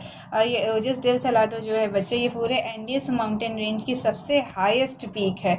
अच्छा, पीक और रेंज वगैरह समझ में आता है क्या? नहीं तो माउंटेन के लेक्चर में समझ में आएगा। फिलहाल के लिए समझ लो कि मान लो ये बहुत सारी पर्वत श्रृंखला एक साथ होती हैं तो इन्हीं को माउंटेन रेंज बोला जाता है। और इन्हीं पर्वत श्रृंखलाओं में एक बहुत ऊंची चोटी होती है, ठीक है, जो इस पूरे पर्वत श्रृंखला में सबसे ऊंची होती है, उसी को बोल देते हैं पीक। समझ में आ रहा है बच्चे बात? तो ओजस डेल सलाडो है वो जो है वो एंडीज की सबसे ऊंची पीक है, ठीक है, और वो एक वॉल्केनिक माउंटेन भी है। कैसे टाइप की है? तो बच्चे यहाँ पर सारे वाले क्या है, एक्टिव है, और कुछ कुछ क्या एक्सटिंक्ट भी हैं, जैसे कि एकानकागुआ एक्सटिंक्ट है। चलो आ जाओ, ये समझ में आ गया। चलो आगे बढ़ जाते हैं। अब ये साउथ अमेरिका वाला ख़त्म हो गया। साउथ अमेरिका में आपको इतना ही याद रखना है। अब आ जाते हैं एंटार्क्टिका में, ठीक है। देखो समझ में आ रहा है ना बच्चों? ये देखो, ये हमारा प्यारा भारत है, करेक्ट है। अब यहाँ भारत से इस तरफ जा रहे हो तो ये साउथ अमेरिका है, ठीक है। नीचे की तरफ आओगे तो क्या है, एंटार्क्टिका है। एंटार्क्टिका में हमें एक ही वॉल्केनो याद रखना है, माउंट एवरेस्ट, ठीक है। माउंट एवरेस्ट जो है वो एक्चुअली में यहाँ की सबसे ऊंची चोटी भी है, मतलब कि यहाँ पर एक, अरे नहीं, यहाँ पर सबसे ऊंची विल्सन मैसिव है, ठीक है। तो एवरेस्ट जो है वहाँ का इकलौता क्या है, वॉल्केनो है, ठीक है। अभी अभी न्यूज़ आई थी कि इसमें से क्या है, गोल्ड के ऐश निकल रहे हैं, मतलब गोल्डन पार्टिकल्स निकल रहे हैं थे जब ये इरप्ट हुआ था। और ये कैसा है, एक्टिव है, एक्टिव इन नेचर है, ठीक।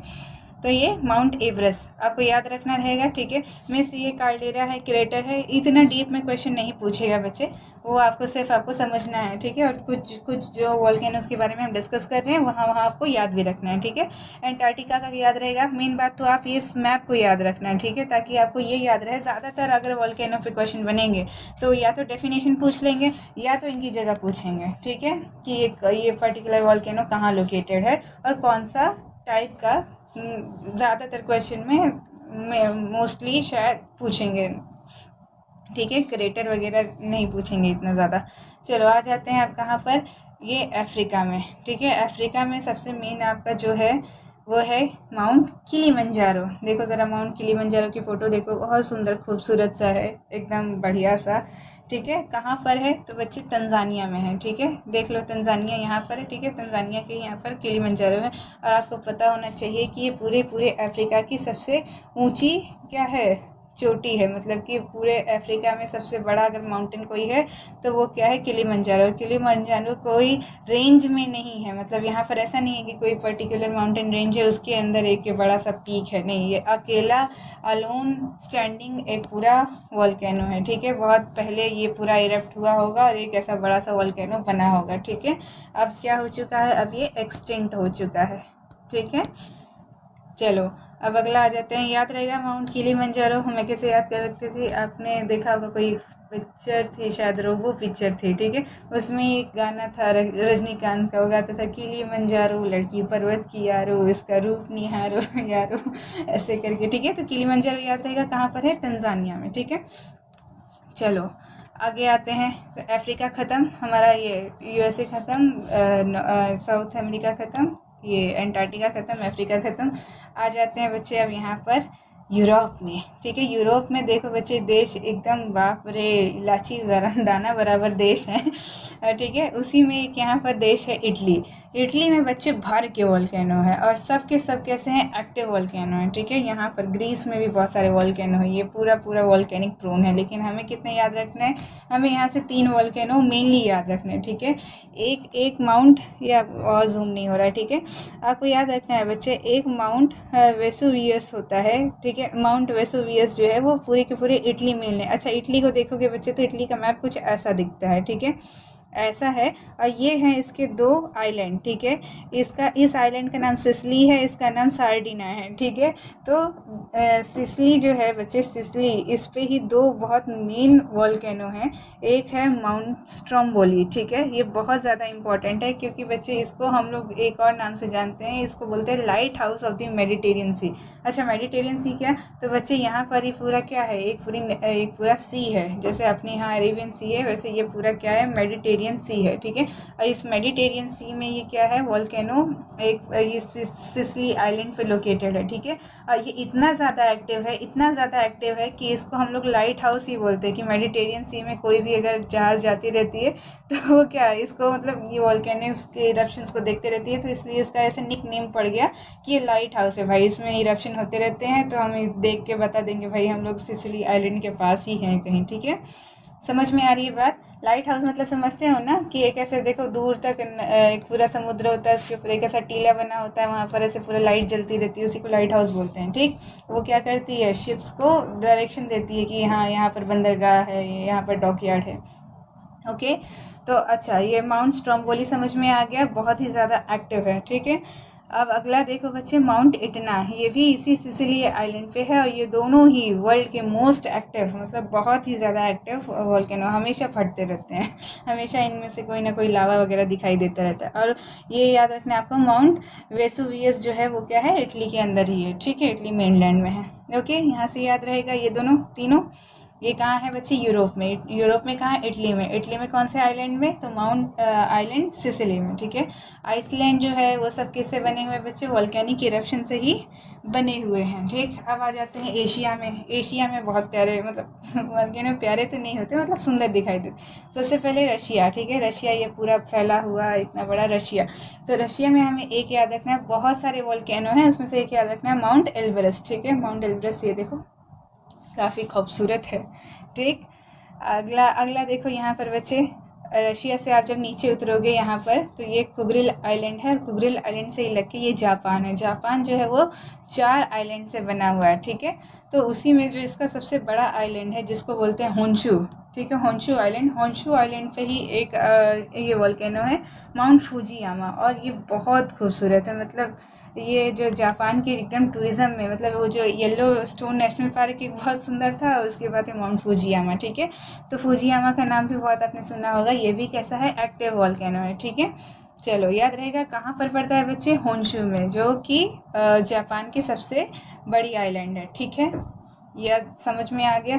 चलो, फूजियामा नाम से भी याद रहेगा। अब आ जाते हैं अपने प्यारे भारत में। अगर फूजियामा सुंदर है तो भारत में भी एक वॉल्केनो है जो उसके टक्कर का ही है, ठीक है। तो उस वॉल्केनो का क्या नाम है बच्चे, बैरन। तो बैरन वॉल्केनो जो है वो कहाँ पड़ता है बच्चे, ये हमारा प्यारा भारत है। भारत में आपको पता होगा ये अंडमान निकोबार आइलैंड्स हैं। तो अंडमान और निकोबार में जो मिडिल अंडमान है उसी के पास में एक आइलैंड है, उस आइलैंड का नाम ही क्या है, बैरन आइलैंड, ठीक है। तो बैरन आइलैंड में ही ये बैरन आइलैंड ही पूरा का पूरा एक वॉल्केनिक आइलैंड है, और ये भी कैसा है बच्चे, एक्टिव है।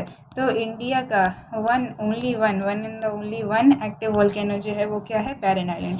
यहीं पर बैरन के बगल में एक और है, जिसका नाम है नारकोंडम, नारकोंडम, ठीक है, ठीक है। और ये कैसा है बच्चे, तो ये डॉर्मेंट है, डॉर्मेंट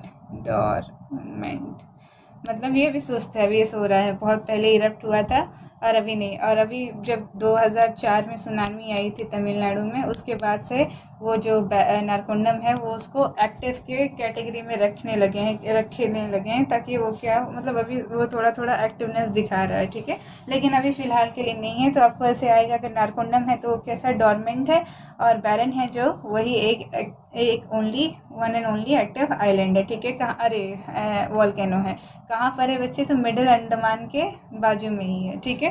एक अपना खुद का आइलैंड याद रहेगा बच्चे। इंडिया का सबसे मेन कौन सा एक एक्टिव वॉल्केनो है, तो वो बैरन है। डॉर्मेंट कौन सा है, नारकोंडम है, ठीक है।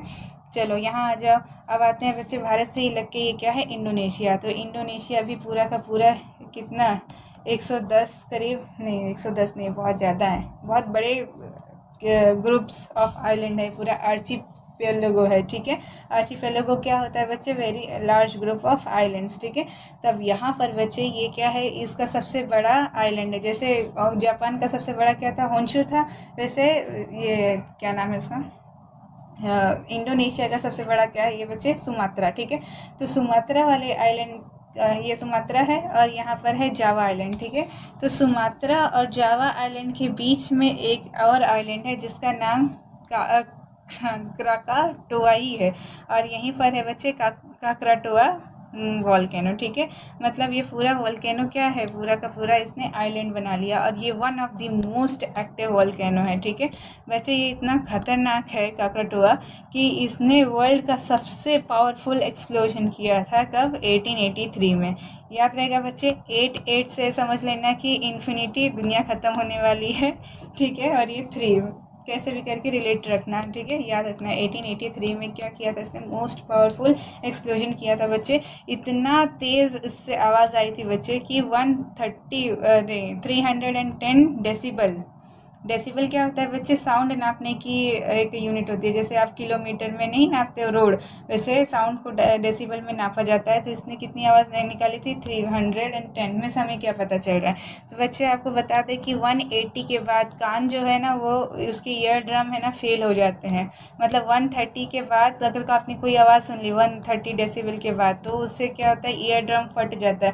और इसने कितनी आवाज़ निकाली थी बच्चे, 310 डेसिबल, यानी मोस्ट लाउडेस्ट आवाज़ जो कोई ह्यूमन सुन सकता है पूरे धरती पे आज तक में, वो इसने अपने इरप्शन से निकाली थी। बाप रे। उसके क्या हुआ था, 64 किलोमीटर के आसपास में जितने लोग थे सबके ईयर ड्रम फट गए थे, समझ रहे हो। ये यहाँ इंडोनेशिया में यहाँ पर है, इसकी आवाज़ ये ऑस्ट्रेलिया में रहने वाले पर्थ लोगों को भी आई थी, ठीक है। कब हुआ था एक्सप्लोजन, 1883 में। 88 पे समझ लेना कि इस एक्सप्लोजन से दुनिया ख़त्म होती हुई लग रही थी, लेकिन बच गई, ठीक है। चलो, कहाँ पर लोकेटेड है, सुमात्रा और जावा आइलैंड के बीच में। यहीं पर एक स्ट्रेट है, उसको बोलते हैं सुंडा स्ट्रेट, ठीक है। मैं आपको जब बताऊंगी लैंड फॉर्म्स वगैरह तो बताऊंगी स्ट्रेट क्या होता है वगैरह ये सब। और यहीं पर क्या है, जावा पे एक और आइलैंड है, आजकल बड़ा एग्जामिनर पूछ रहा है, उसका नाम क्या है, माउंट मेरापी, ठीक है। कहाँ पर पड़ता है, जावा पे। और यहाँ पर जितने भी वॉल्केनोज है सब के सब एक्टिव है, ज़्यादातर आपको एक्टिव वॉल्केनोज ही मिलेंगे, ठीक। चलो डन। अब अगला आ जाते हैं बच्चे, हवाई डन। तो हमारे सारे वॉल्केनोस ख़त्म हो गए जो एकदम मेन है, ठीक है। आज जो एक बारी इनके बारे में यहाँ पर भी पढ़ लेते, तो मुआना लुआ याद रहेगा, ठीक है। एक काम करो, यहाँ पर थोड़ा सिंक करो, पॉज करके देख लो कौन सी चीज़ कहाँ पर है। अभी मैं आपसे पूछूंगी कि कौन सी चीज़ कहाँ पर है और क्या इम्पोर्टेंट है उसमें, ठीक। देख लिया, चलो आ जाओ। देखो, एक्टिव वॉल्केनोज में हमने क्या पढ़ा था, जो अभी बहुत ज़्यादा क्या करते हैं, लावा वगैरह निकालते हैं। तो कैसे, मुआना लुआ है, कहाँ पर पड़ता है, हवाई में। हेल्का है, आइसलैंड में, ये याद रखना। ओजस डेल सलाडो अर्जेंटीना और चिली के बॉर्डर पे है। ये सबसे वर्ल्ड का हाईएस्ट एक्टिव वॉल्केनो है, ठीक है। कहाँ पर है बच्चे, साउथ अमेरिका में। ओजस डेल सलाडो यहाँ पर अर्जेंटीना और चिली के बॉर्डर पर, ये वर्ल्ड का सबसे हाईएस्ट एक्टिव वॉल्केनो है, ठीक है। याद रहेगा, ऐसे पूछेगा एग्जामिनर, वर्ल्ड का हाईएस्ट एक्टिव वोल्केनो कौन सा है, तो ओजस डेल सलाडो।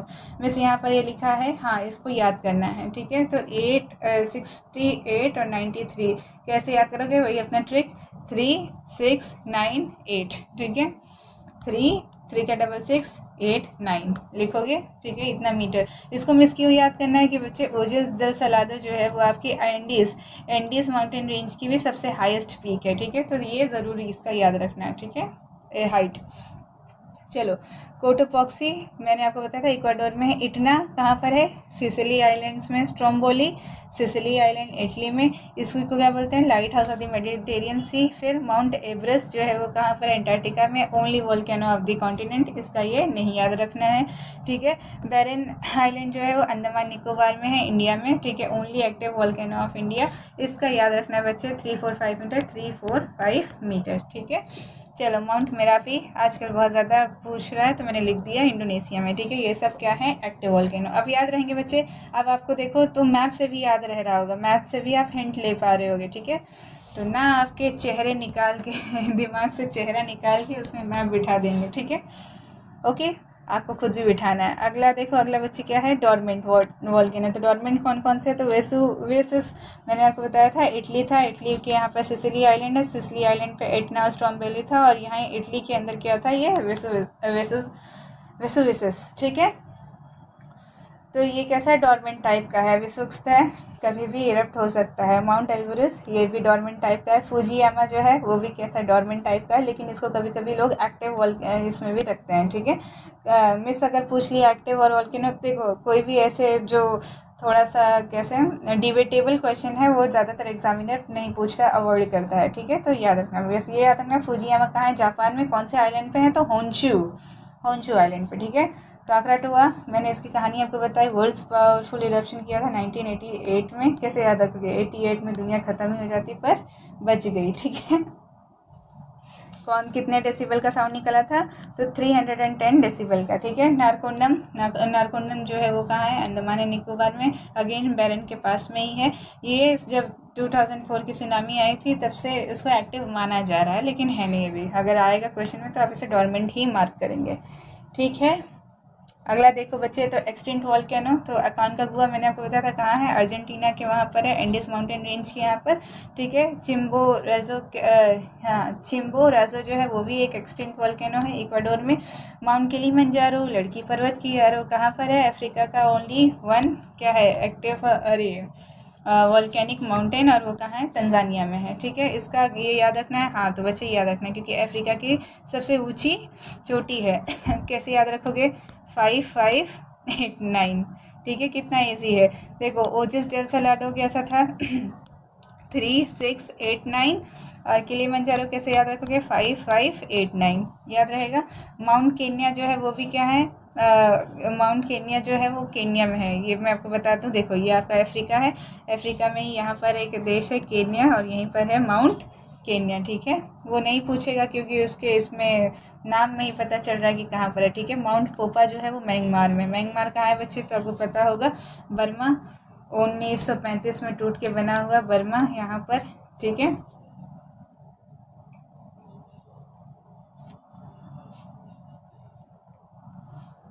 ओके, और यहीं पर क्या है, माउंट पोपा, याद रहेगा। थोड़ा पानी पी लो, ठीक है। चलो, तो ये कंप्लीट हुआ। आ जाओ अगले हम लोग देख लेते हैं शील्ड वॉल्केनो। तो माउंट मैंने आपको बताया था मुआना लुआ जो है वो क्या है, हवाई में, वो शील्ड टाइप का है। क्यों, क्योंकि वो बेसाल्टिक क्या है, उसका लावा बेसाल्टिक इन नेचर है, बहुत दूर तक फैलता है, लेस विस्कस है। किलायुई ये भी वहीं पर है हवाई में, ठीक है। तो बस याद रखना, ये वेसुवियस इटली में, ठीक है। ये भी कैसा है बच्चे, कॉम्पोजिट। अब शील्ड वाले हो गए, शील्ड वाले में ज़्यादातर अब ये याद रखना, मोना लुआ, ठीक है। ये कंपोजिट, बाकी सारे जितने एक्टिव दिखते हैं, मतलब है तो ये भी एक्टिव, ठीक है, लेकिन बाकी सारे कैसे हैं, कंपोजिट टाइप के, चाहे वो वेसुवियस हो जाए, एल्बरिस हो जाए, फुजियामा हो जाए, काकराटुआ हो जाए, ठीक है। बाकी सारे कैसे हैं, कंपोजिट टाइप के हैं, ओके। आगे आ जाओ, क्रेटर वाले पे जितने भी एक्टिव होंगे वो सब कैसे होंगे, क्रेटर बनाएंगे, और जो एकदम से ख़त्म हो चुका है वो क्या बनाएगा, कार्डेरा बनाएगा। तो मिस इसने किलिमंजारो ने क्यों नहीं बनाया, तो उसे छोड़ दो, ठीक है, उसने नहीं बनाया, ज़रूरी थोड़ी ना है कि बनाए, ठीक। चलो, वैसे ओलियस, फुजियामा, क्राटोरा, ये सब अब आपको थोड़ा सा क्लियर हो रहा होगा कि और कंफ्यूज हो गया, नहीं अब आपको क्लियर हो रहा होगा, ठीक है। मैप से पढ़ लिया, वैसे भी पढ़ लिया, एकदम से बढ़िया से क्लियर हो रहा होगा। येलो स्टोन आपने देखा है, ठीक है।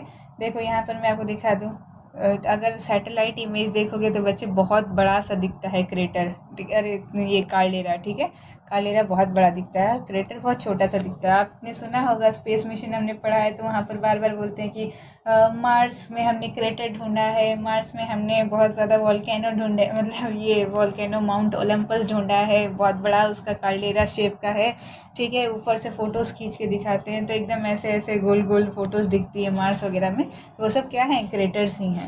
बात समझ में आ रही है बच्चे, आई होप सो। अब आपको वॉल्केनोस अच्छे से क्लियर हो गए होंगे। ये देखो गीज़र, गीज़र कैसे दिखता है, ऐसा, मतलब ये बहुत सारे अरे रॉक्स बने हुए हैं, इसके ऊपर से कैसे भाप निकलती रहती है, ठीक। वॉल्केनो क्लियर है बच्चे, ये मैंने लिख दिया है, आप चाहो तो इस पर एक बारी झाड़ी मार लो कि क्या है सब एक्टिव, क्या होता है, dormant, extinct, shield, composite, cylinder, crater और कार्डेरा, ठीक। ये आप पढ़ लेना पॉज करके।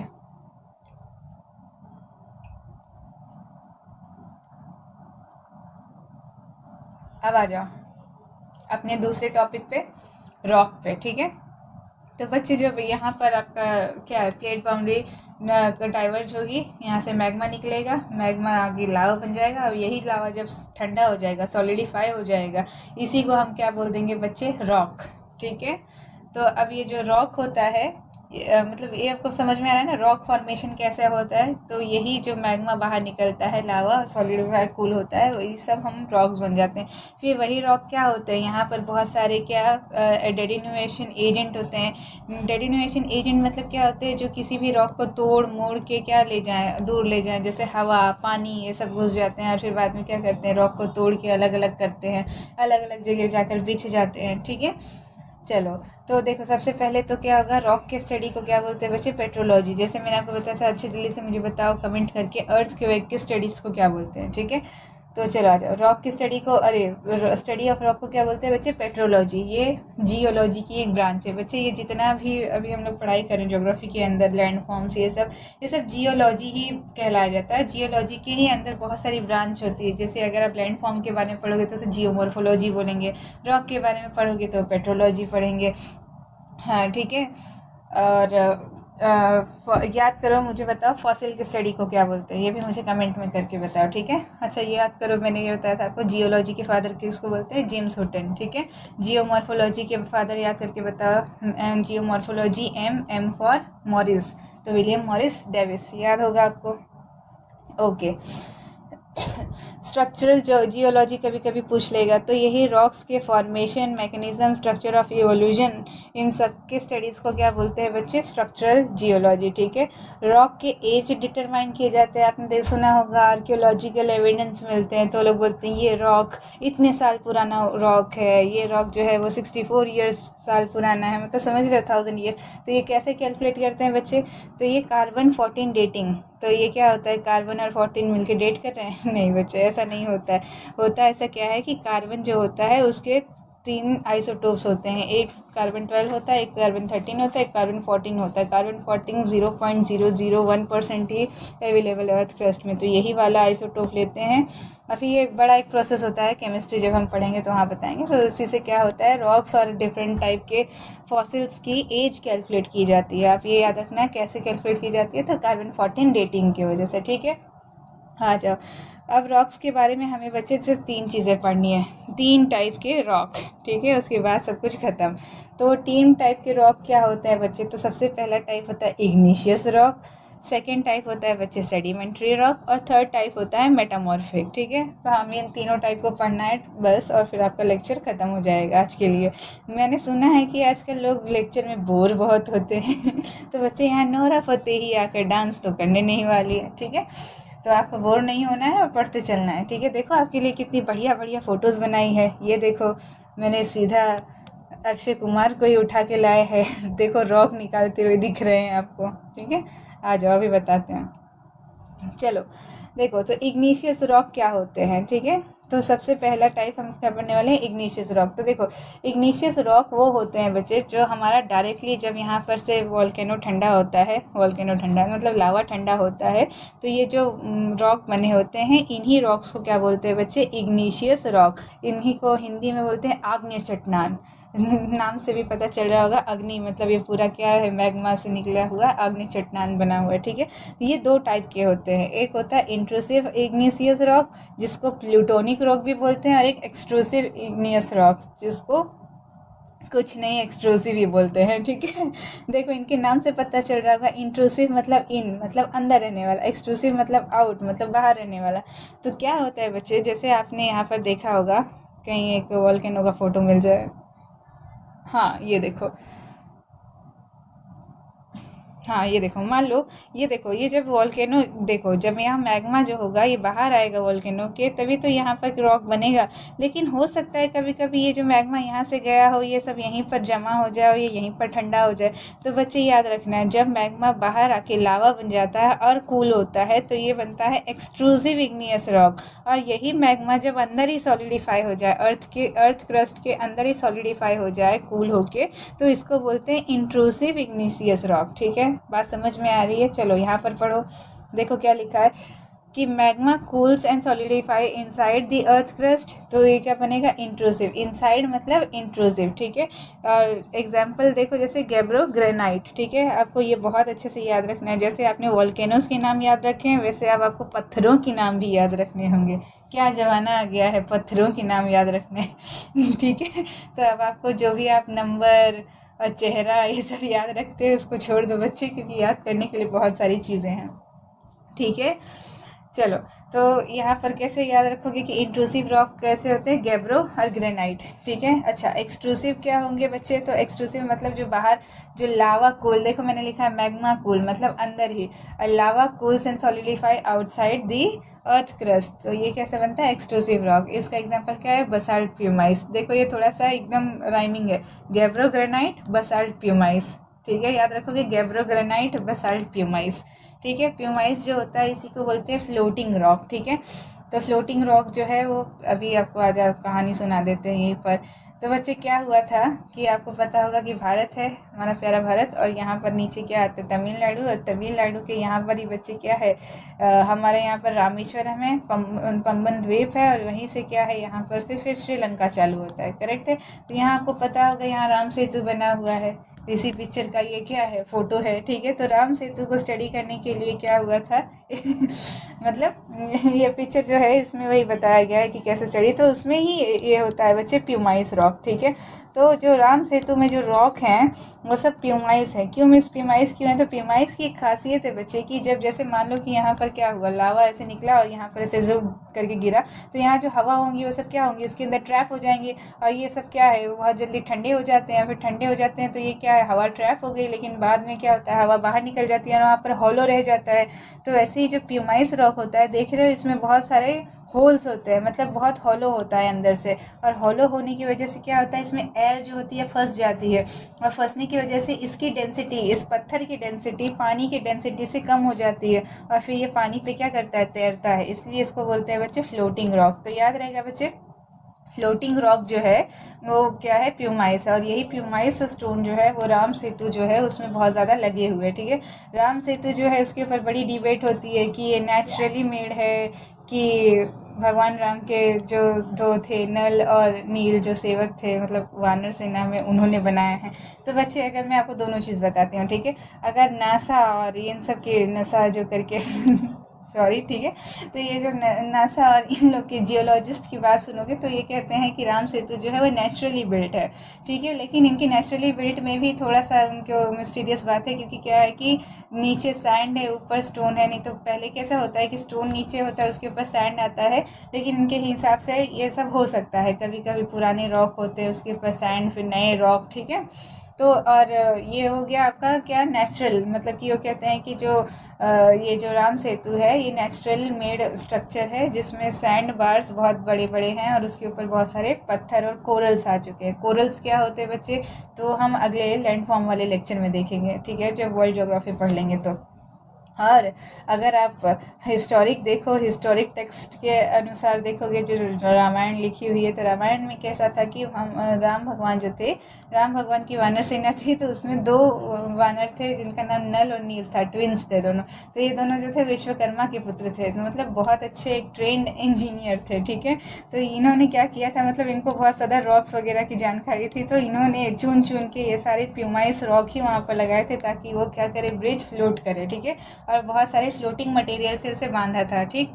और कुछ लोग कहानी सुनाते होंगे कि नल नील को श्राप मिला था कि वो ऋषि के पानी जो थे, मतलब ऋषि के जो सामान थे वो सब पानी में फेंक देते थे बचपन में, तो उन ऋषियों ने उन्हें श्राप दे दिया था कि अब जो भी फेंकेंगे वो क्या होगा, डूबेगा कहीं नहीं, ठीक है। तो अगर आप सुंदरकांड कभी पढ़ो तो उसमें ये श्लोक आता है, ठीक है। लेकिन अगर आप जब रामायण की असली जो वाल्मीकि जी ने लिखा है उसमें देखोगे तो उसमें पर्टिकुलर बताया गया है कि उन्होंने कैसे प्यूमाइस रॉक का यूज़ किया था, ठीक। और अगर नेचुरली बात करें, मतलब नेचुरल मतलब कि अगर आप इसकी साइंटिफिकली बात करोगे तो बोलते हैं ये नेचुरल स्ट्रक्चर है, ठीक है। छोड़ो उनकी कंट्रोवर्सी, जाने दो, हमें तो बस क्या है, अपने कंटेंट से मतलब होना चाहिए, ठीक है।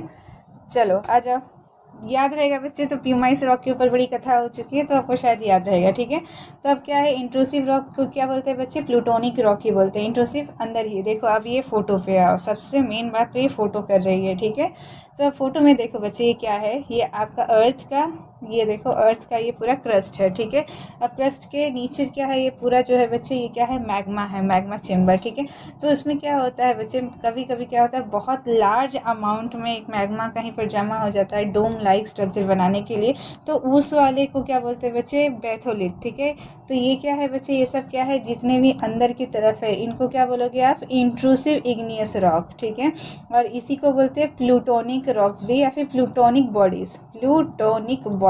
ठीक है, तो उसी में अगर अगर देखो कैसे पूछेगा कि ये बताओ बेथोलिथ क्या होता है, तो बेथोलिथ क्या होता है, जैसे आपका मैग्मा बहुत बड़ी डोम लाइक स्ट्रक्चर में जो बहुत deep inside the earth crust है, उसी को क्या बोलते हैं बच्चे, बेथोलिथ। ठीक है, ये क्या है, प्लूटोनिक बॉडी, जितने भी अंदर वाले हैं, intrusive rock, intrusive igneous rock, वो सब क्या है, प्लूटोनिक बॉडी। ठीक है, अब अगला पूछेगा बच्चे, तो देखो यहाँ लेकोलिथ, ये लेकोलिथ क्या होता है, तो याद रखना कि जब थोड़ा सा डोम, अगर बहुत बड़ा मास डोम बोले तो बेथोलिथ, और बोले कि छोटा डोम लाइक स्ट्रक्चर जो एक पाइप से कनेक्टेड है, देख रहे हो बच्चे, यही ऊपर आया और यहाँ पर ही डोम बहुत सारा, मतलब यहाँ खाली जगह रही होगी, यहीं पर ये ठंडा हो गया, तो इसको क्या बोलेंगे बच्चे, लेकोलिथ। याद रहेगा कि एक डोम लाइक आपका स्ट्रक्चर जो है, डोम लाइक स्ट्रक्चर जो कि एक पाइप से कनेक्टेड है, वो क्या हो जाएगा, लेकोलिथ। ठीक है, अगला आ जाओ बच्चे, तो अब आता है आपका लोपोलिथ। ठीक है, लोपोलिथ यहाँ पर नहीं लिखा है क्या,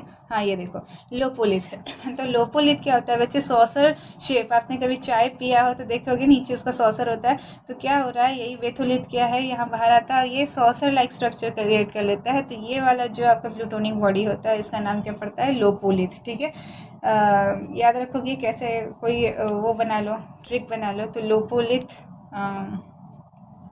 ऐसे आप ध्यान देखो, वियर्ड है कि जब आप चाय पीते हो तो लिपस्टिक लग जाती है, तो लोपोलिथ। ठीक है, एल और पी लिपस्टिक। ठीक है, याद रख सकते हो, याद करने के लिए। ठीक है, सॉसर लाइक हमेशा याद रखो, जब भी वो पूछेगा और अगर उसने लिख दिया सॉसर लाइक, तो याद जान जाना कि वो लोपोलिथ की बात कर रहा है। अगर उसने डोम कनेक्टेड विथ पाइप लिखा तो मतलब वो लेकोलिथ की बात कर रहा है, बड़ा मास डोम लिखा यानी वो बेथोलिथ की बात कर रहा है।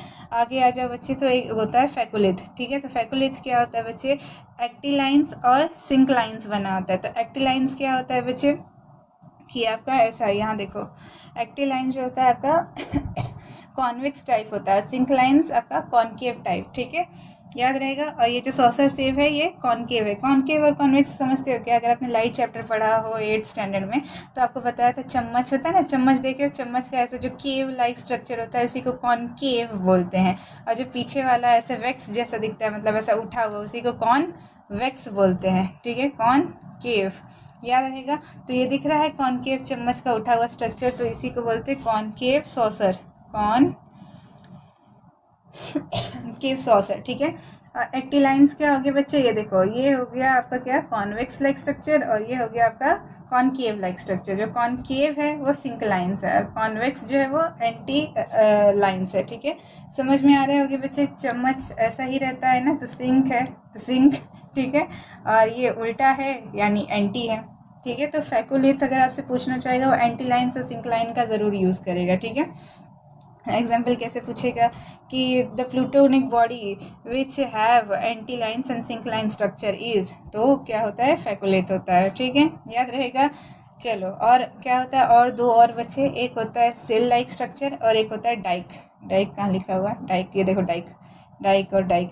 तो ये जो वर्टिकल ऐसे आपको दिख रहा है ना, पोल जैसा, इसी को बोलते हैं डाइक। और ये जो लेटा हुआ हॉरिजॉन्टल दिख रहा है ना, वो सिल। आपको पता होगा हमारे घर में, जैसे नॉर्थ में आप जाओगे तो सबके घर में एक ऐसा बड़ा पत्थर होता है, उसी को बोलते हैं सिल, और इस पर हम लोग बढ़िया एकदम पुदीने और आम को पीस के चटनी बनाते हैं, और उसको खाकर एकदम अमृत, एकदम अमर हो जाते हैं। ठीक है, तो सिल, सिल आपको पता रहेगा, ये ऐसा हॉरिजॉन्टल टाइप होता है, यहीं पे एक लोढ़ा होता है, उसी से पीस के चटनी बनाई जाती है। तो ऐसे लेटा हुआ हॉरिजॉन्टल टाइप, तो ये सिल हो गया। और ये जो बड़ा सा वर्टिकल टाइप है, ये क्या है, डाइक है। याद रहेगा। आ जाओ यहाँ देख लेते हैं, प्लूटोनिक बॉडी, इन्हीं को प्लूटोन बोलते हैं। ठीक है, batholith, deep mass dome, laccolith, dome connected to a pipe. कैसे याद रहेगा, देखो laccolith, dome connected to a pipe. Lopolith, saucer, concave upward, है ना, कॉनकेव अपवर्ड। और फेकोलिथ्स जो है एक्टिलाइंस और सिंक्लाइंस है, लेंस टाइप दिखते हैं आपको, कभी चश्मे का लेंस आपने देखा होगा तो ऐसा दिखता है, ठीक है। सिल क्या होता है, हॉरिजॉन्टल लाइक स्ट्रक्चर होता है, और डाइक क्या होता है, वर्टिकल, ठीक है। अब यहीं पर आ जाओ, देखो ये जो वोल्केनो से बाहर आता है, देखो पैरासाइटिक कोन, अगर यही जब वोल्केनो से बाहर आता है ये पूरा, तो ये क्या बन जाता है, लावा। और यही लावा देखो यहाँ कर जम गया है, तो इसी को क्या बोलते हैं, लावा प्लेटो। और ये हो गया आपका क्या, एक्सट्रूसिव इग्नियस रॉक, और ये जो अंदर वाले सब है इंट्रूसिव इग्नियस रॉक हैं, ठीक है। समझ में आ गया बच्चे। चलो अगला देखते हैं, ये क्या है यहाँ पर, तो देखो ग्रेनाइट कॉन्टिनेंट, आपको मैंने याद करो जब मैंने आपको इंटीरियर ऑफ द अर्थ पढ़ाया था, मैंने आपको बताया था जो कॉन्टिनेंटल क्रस्ट है वो ग्रेनाइट से बनी हुई है, और जो ओशनिक क्रस्ट है वो बसाल्ट से बनी हुई है, ठीक है। बसाल्ट याद करो, तो ये जो बसाल्ट रॉक है जो कैसे बनता है, शील्ड वाले लेस विस्कस वॉल्केनिक लावा से, तो उसे बसाल्टिक, वो क्या ओशन लाइक स्ट्रक्चर, इसलिए देखो ओशन ज़्यादा उठा नहीं। और ग्रेनाइट लाइक से कॉन्टिनेंट, तो मतलब कैसा होगा, पहले बहुत सारे मैग्मा चेम्बर बाहर निकले होंगे, तो बहुत बड़े बड़े से प्लेट्यू बन गए होंगे, तो वही सारे कॉन्टिनेंट फॉर्म कर लिए।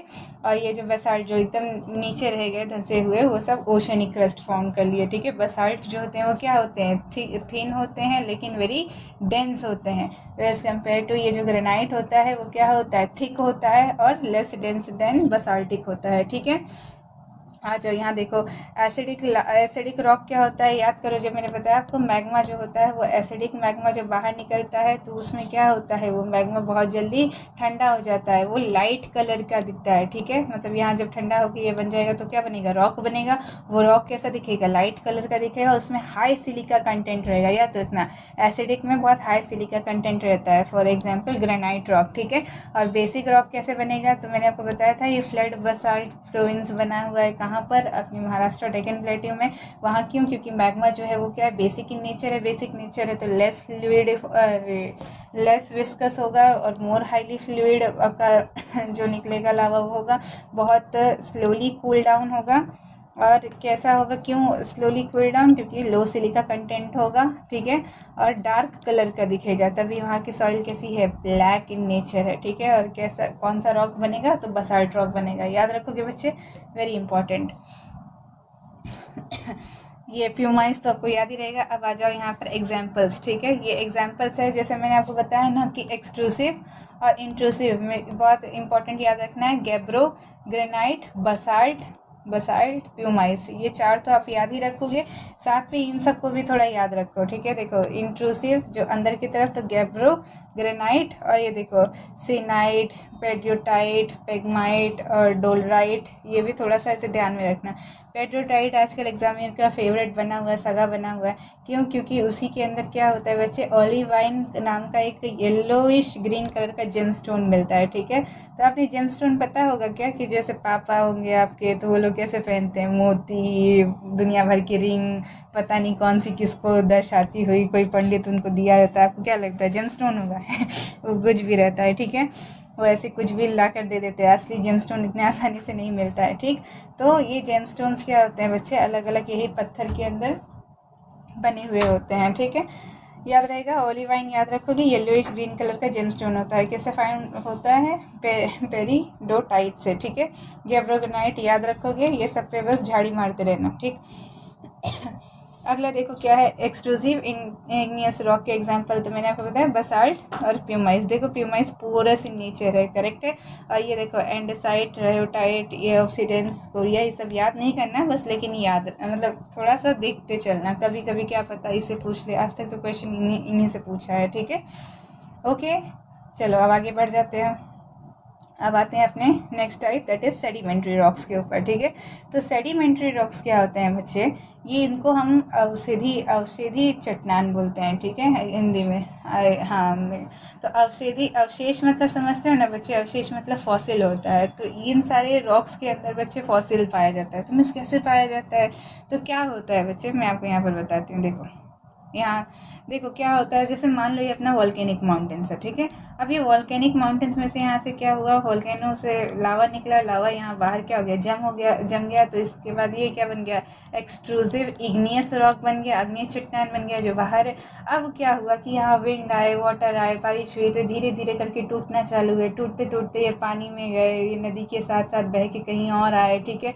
फिर ऐसे आते गए, फिर यहाँ पर क्या हुआ, दोनों मतलब ये नदी के साइड में पूरा ऐसे जमा होते गए, और जमा होते होते होते कॉम्पैक्ट हो गए। कॉम्पैक्ट होने के बाद क्या हो गया बच्चे, उनका लिथिफिकेशन हो गया। और लिथिफिकेशन होने के बाद एक ऐसा वीक रॉक बना जो ऐसे आसानी से टूट भी सकता है। क्यों, क्योंकि ऐसे एक लेयर जोड़ जोड़ के, लेयर जोड़ जोड़ जोड़ के बना है आपस में। उसी के बीच में कभी पत्ती आ गई तो वो सब भी दब गई, कोई कीड़ा मकोड़ा चला गया तो वो भी दब गए, तो उसी के अंदर फॉसिल्स भी बन गए, समझ रहे हो। तो ये सारे जो ऐसे बने हुए रॉक होते हैं, इसी को क्या बोलते हैं बच्चे, सेडिमेंट्री रॉक। आई होप आपको क्लियर हो गया होगा, ठीक है।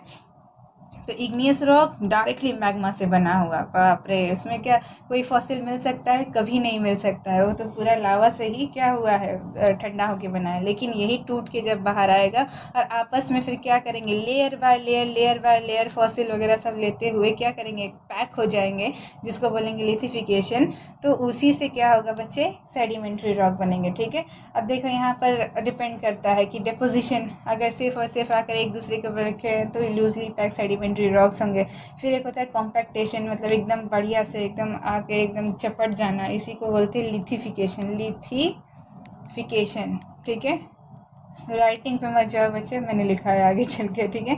और अगर ये बहुत ज़्यादा कॉम्पैक्ट पैक हो गए, टाइटली पैक हो गए, मतलब कि अब इसके ऊपर आते गया, मतलब मान लो यहाँ पर एक रॉक बना सेडिमेंट्री, उसी के ऊपर और सारे आ गए तो ये और ज़्यादा डेंसली पैक हो जाएगा, फिर इसको बोल देते हैं सीमेंटेशन होना, ठीक है, एकदम टाइटली पैक। आपको याद रखना है, ये देखो लिथिफिकेशन यहाँ लिखा हुआ है, ठीक है। समझ में आ गया कैसे बन रहा है सेडिमेंट्री रॉक। तो क्या होता है, डेनुडेशन एजेंट होते हैं, जो कि कैसे होते हैं, विंड और पानी, वाटर, ये सब ज़्यादातर क्या करते हैं, रॉक को तोड़ने में मदद करते हैं। फ्रैगमेंट होना, फ्रैगमेंट मतलब टुकड़े टुकड़े होना, ठीक है। फिर इसको ट्रांसपोर्ट करके लेकर जाते हैं कौन, एक्सोजेनरस एजेंट। एक्सोजेनरस वही विंड और वाटर, ठीक है। ये विंड और वाटर भी लेकर जाएंगे, हवा से ये पानी और हवा लेकर जाएंगे सारे टुकड़े हुए रॉक्स को, और फिर इन्हीं को कॉम्पैक्ट करके लिथिफिकेशन करेंगे, ठीक है। Accumulation and consolidation of sediments, मतलब उसी के बीच में कभी पत्ती, कोई जानवर, ये सब के हड्डी, ये सब फंस जाएंगे, और इसलिए ये लोग क्या करेंगे, लेयर्स में एग्जिस्ट करेंगे। बात समझ में आ रही है बच्चे, जब अगर आप सेडिमेंट्री रॉक को देखोगे तो उसके अंदर बहुत सारे लेयर्स बाय लेयर्स दिखाई देंगे। इस लेयर में देखो कोई शेल लगा हुआ है, जैसे मान लो इस लेयर में पत्ती है, इस लेयर में फॉसिल है, ठीक है। और इसीलिए इनके बीच में फॉसिल फाउंड होते हैं, मतलब कि सेडिमेंट्री रॉक्स के बीच में आपको फॉसिल। तो ऐसे एग्जाम में क्वेश्चन बहुत पूछता है कि ये बताओ ऐसे कौन से रॉक होते हैं जिसमें फॉसिल फाउंड होते हैं, तो ऑब्वियस सी बात है one and only sedimentary rock होगा, ठीक है। ये याद रखना, process lithification and compaction is related to sedimentary rocks, okay. अच्छा, तो अब जैसे हमने पढ़ा था इग्नियस 2 टाइप के होते हैं, वैसे सेडिमेंट्री 3 टाइप के होते हैं। एक्चुअली में इनका सेडिमेंट्री रॉक बनाने का 3 टाइप का तरीका होता है। एक मैकेनिकली फॉर्म्ड होता है, एक ऑर्गेनिकली फॉर्म्ड होता है, और एक केमिकली फॉर्म्ड होता है, ठीक है। अब मैकेनिकली को ही हम लोग क्लास्टिकली भी बोल देते हैं, ठीक है। क्लास्टिक लिखा है लेकिन क्लास्टिकली, ठीक है। तो अब इनके एग्जाम्पल्स हमें बहुत अच्छे से याद रखना है, ठीक है। तो आपको पता होगा, जैसे मैं आपको एक एग्जाम्पल बता देती हूँ, चॉक।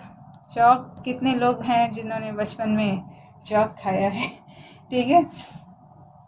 जो चॉक खाते हैं उनको पाइका की बीमारी होती है ठीक है, मतलब कैल्शियम की कमी, ठीक है। तो ये जो चॉक होता है बच्चे, ये क्या होता है एक्चुअली में, लाइमस्टोन, देखो लाइमस्टोन से ही बना हुआ होता है। तो लाइमस्टोन जो है वो एक तरीके का क्या है, सेडिमेंट्री रॉक्स। आप देख रहे हो कि मैकेनिकल में भी, ऑर्गेनिक भी, केमिकल, तो जो लाइमस्टोन होता है वो तीनों में पाया जाता है। मतलब लाइमस्टोन मैकेनिकली भी बन जाता है, ऑर्गेनिकली भी बनता है, और केमिकली भी बनता है, ठीक है।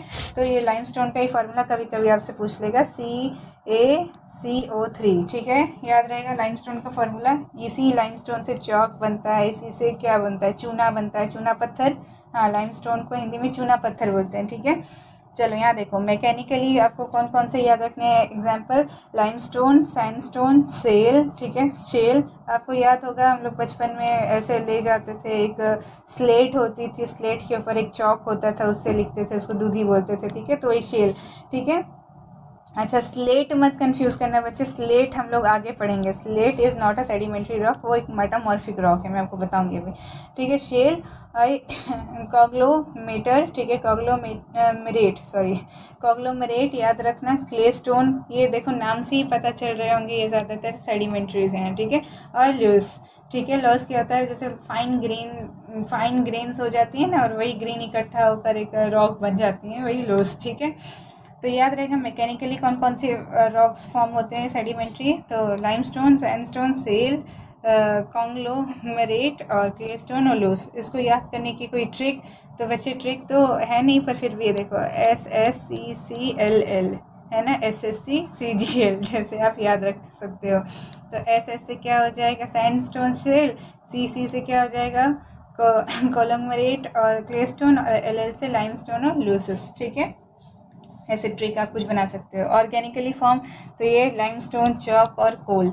कोल तो कोयला तो याद ही होगा बच्चे, आपको पता होगा पहले क्या हुआ था, एक मेटेओराइट टकराया था जिसने क्या किया था, सारे डायनासोर्स को मार दिया था, बहुत सारा लावा निकला था, प्रशांत महासागर बना था, और वही सारे डायनासोर्स की हड्डियाँ क्या थी, नीचे नीचे दब गई थी।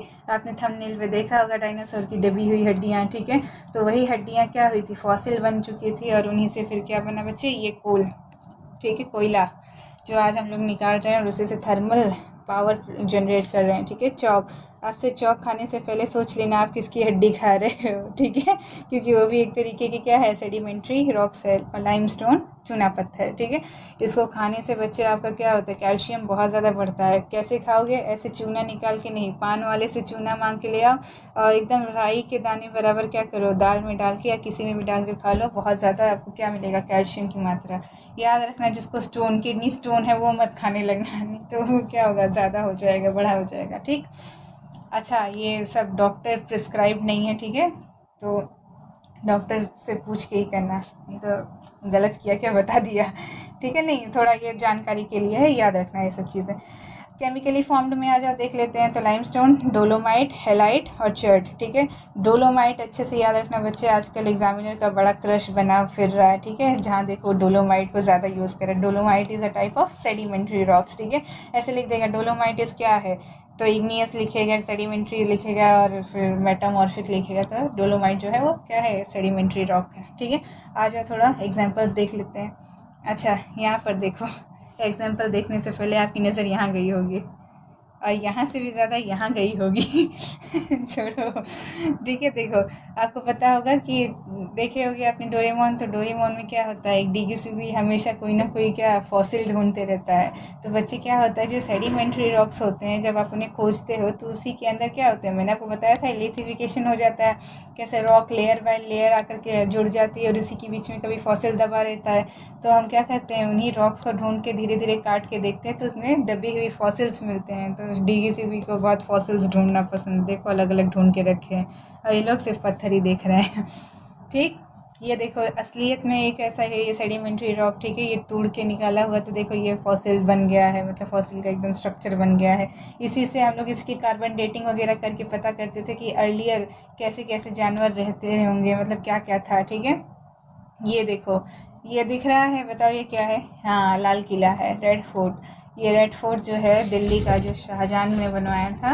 ठीक है, तो वो जो है, अच्छा मत कंफ्यूज होना बच्चे, हिस्ट्री में पढ़ेंगे, रेड फोर्ट दो हैं, एक आगरा में है, ठीक है, और एक दिल्ली में है। ठीक है, तो दिल्ली वाला शाहजहां ने बनवाया था, और आगरा वाला किसने बनाया था, अकबर ने बनाया था। ठीक है, तो ये जो दिल्ली वाला है, तो ये जो है, ये पूरा का पूरा किससे बना है, रेड सैंडस्टोन से। जल्दी से बताओ, सैंडस्टोन कौन से टाइप का है, सेडिमेंट्री रॉक, तो इट इज़ अ मैकेनिकल। कैसे याद था, SSCCLL। ठीक है, तो सैंडस्टोन क्या है बच्चे, मैकेनिकल सेडिमेंट्री रॉक है, जो पूरा का पूरा क्या रेड फोर्ट बनाने के लिए यूज़ हुआ है। समझ में आ रही है बात, आ जाओ यहाँ एग्जांपल देख लेते हैं।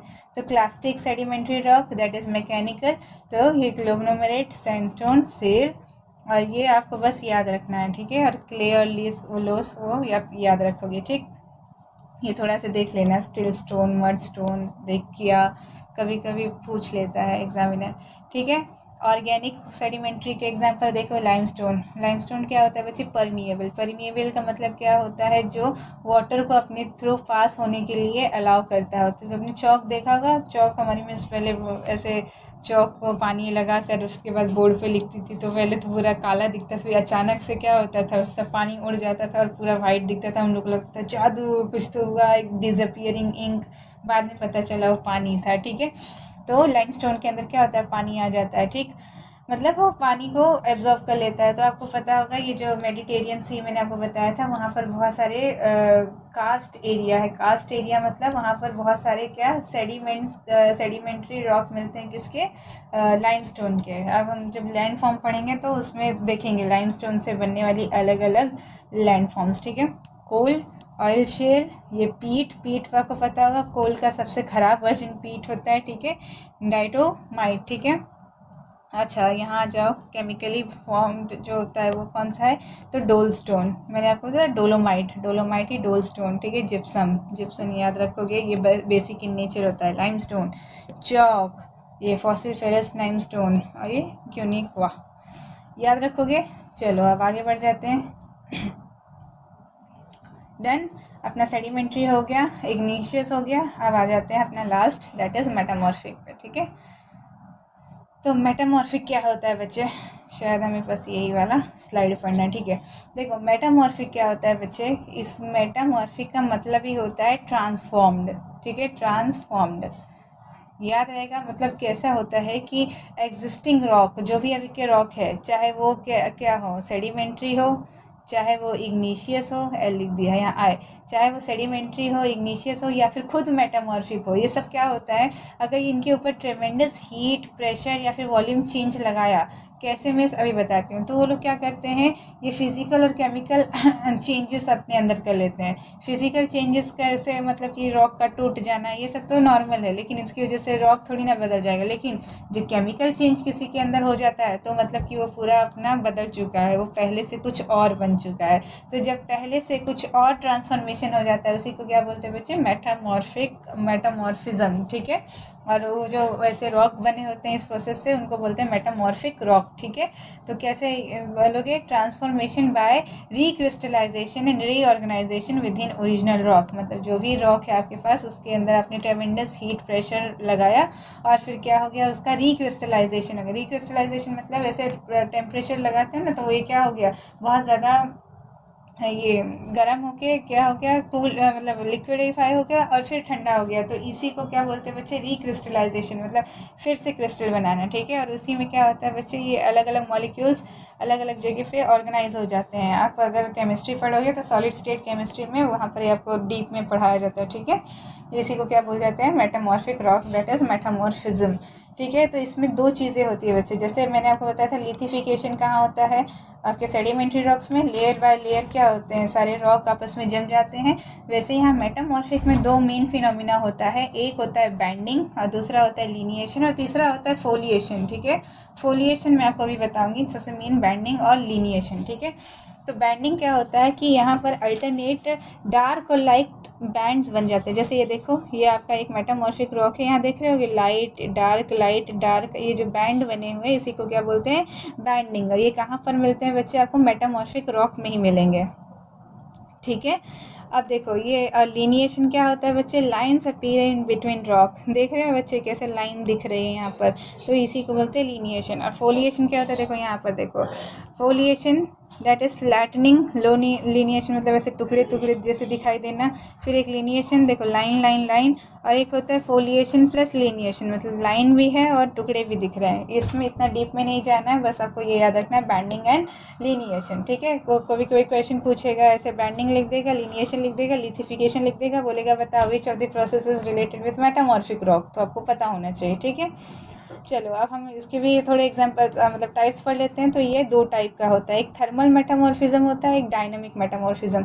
अच्छा देखो, डायनामिक क्या होता है, जैसे मान लो आपका ऐसा रॉक पड़ा हुआ है और इसी पे अचानक से कोई टेम्परेचर हो गया, हाई प्रेशर लग गया या फिर लो टेम्परेचर या कुछ भी हो गया, इसके टूट गया, तो इसको बोलते हैं कैसे, डायनामिक। मतलब अचानक से कुछ भी मतलब हो गया, मतलब और ये बाहर ही हुआ है अर्थ क्रस्ट के बाहर हुआ है, इसमें कोई भी टेम्परेचर का रोल नहीं है, ठीक है। तो ऐसी कोई हाई प्रेशर की वजह से कोई एक रॉक ट्रांसफॉर्म हुआ है तो इसको डायनामिक मेटामॉर्फिज्म बोलेंगे। और थर्मल मतलब सडन उसमें टेम्परेचर चेंज हो गया, टेम्परेचर चेंज होने की वजह से रिक्रिस्टलाइज हो गया और कुछ अलग ट्रांसफॉर्म रॉक बन गया, तो इसको बोलेंगे थर्मल मेटामॉर्फिज्म। आपको इसके एग्जाम्पल अलग अलग से नहीं याद रखने, ठीक है, सारे एग्जाम्पल हम यहाँ एक साथ पढ़ लेंगे। अब देखो ये डायनामिक में भी डायनामिक में ये डायनामिक वाला ऊपर आ जाएगा। ये जो थर्मल है ना, थर्मल के ही ये दो पार्ट हैं, एक होता है कांटेक्ट और एक होता है रीजनल, ठीक है।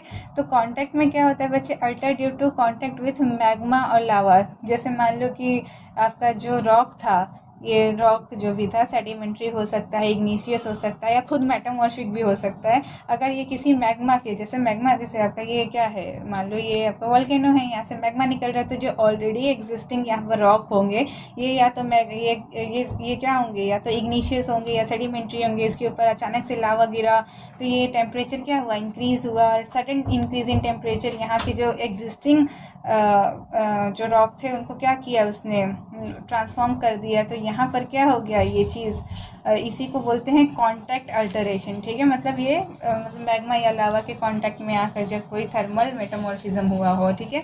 और एक रीजनल जो कि हाई, मतलब आप समझ सकते हो कि मान लो सरफेस पे ही है, कोई मैग्मा कुछ नहीं आया, अचानक से यहाँ पर कोई ऐसी कंडीशन जनरेट हुई जिससे इसका क्या हो गया, डायनामिक मेटामॉर्फिज्म। समझ में आ रही है बच्चे बात?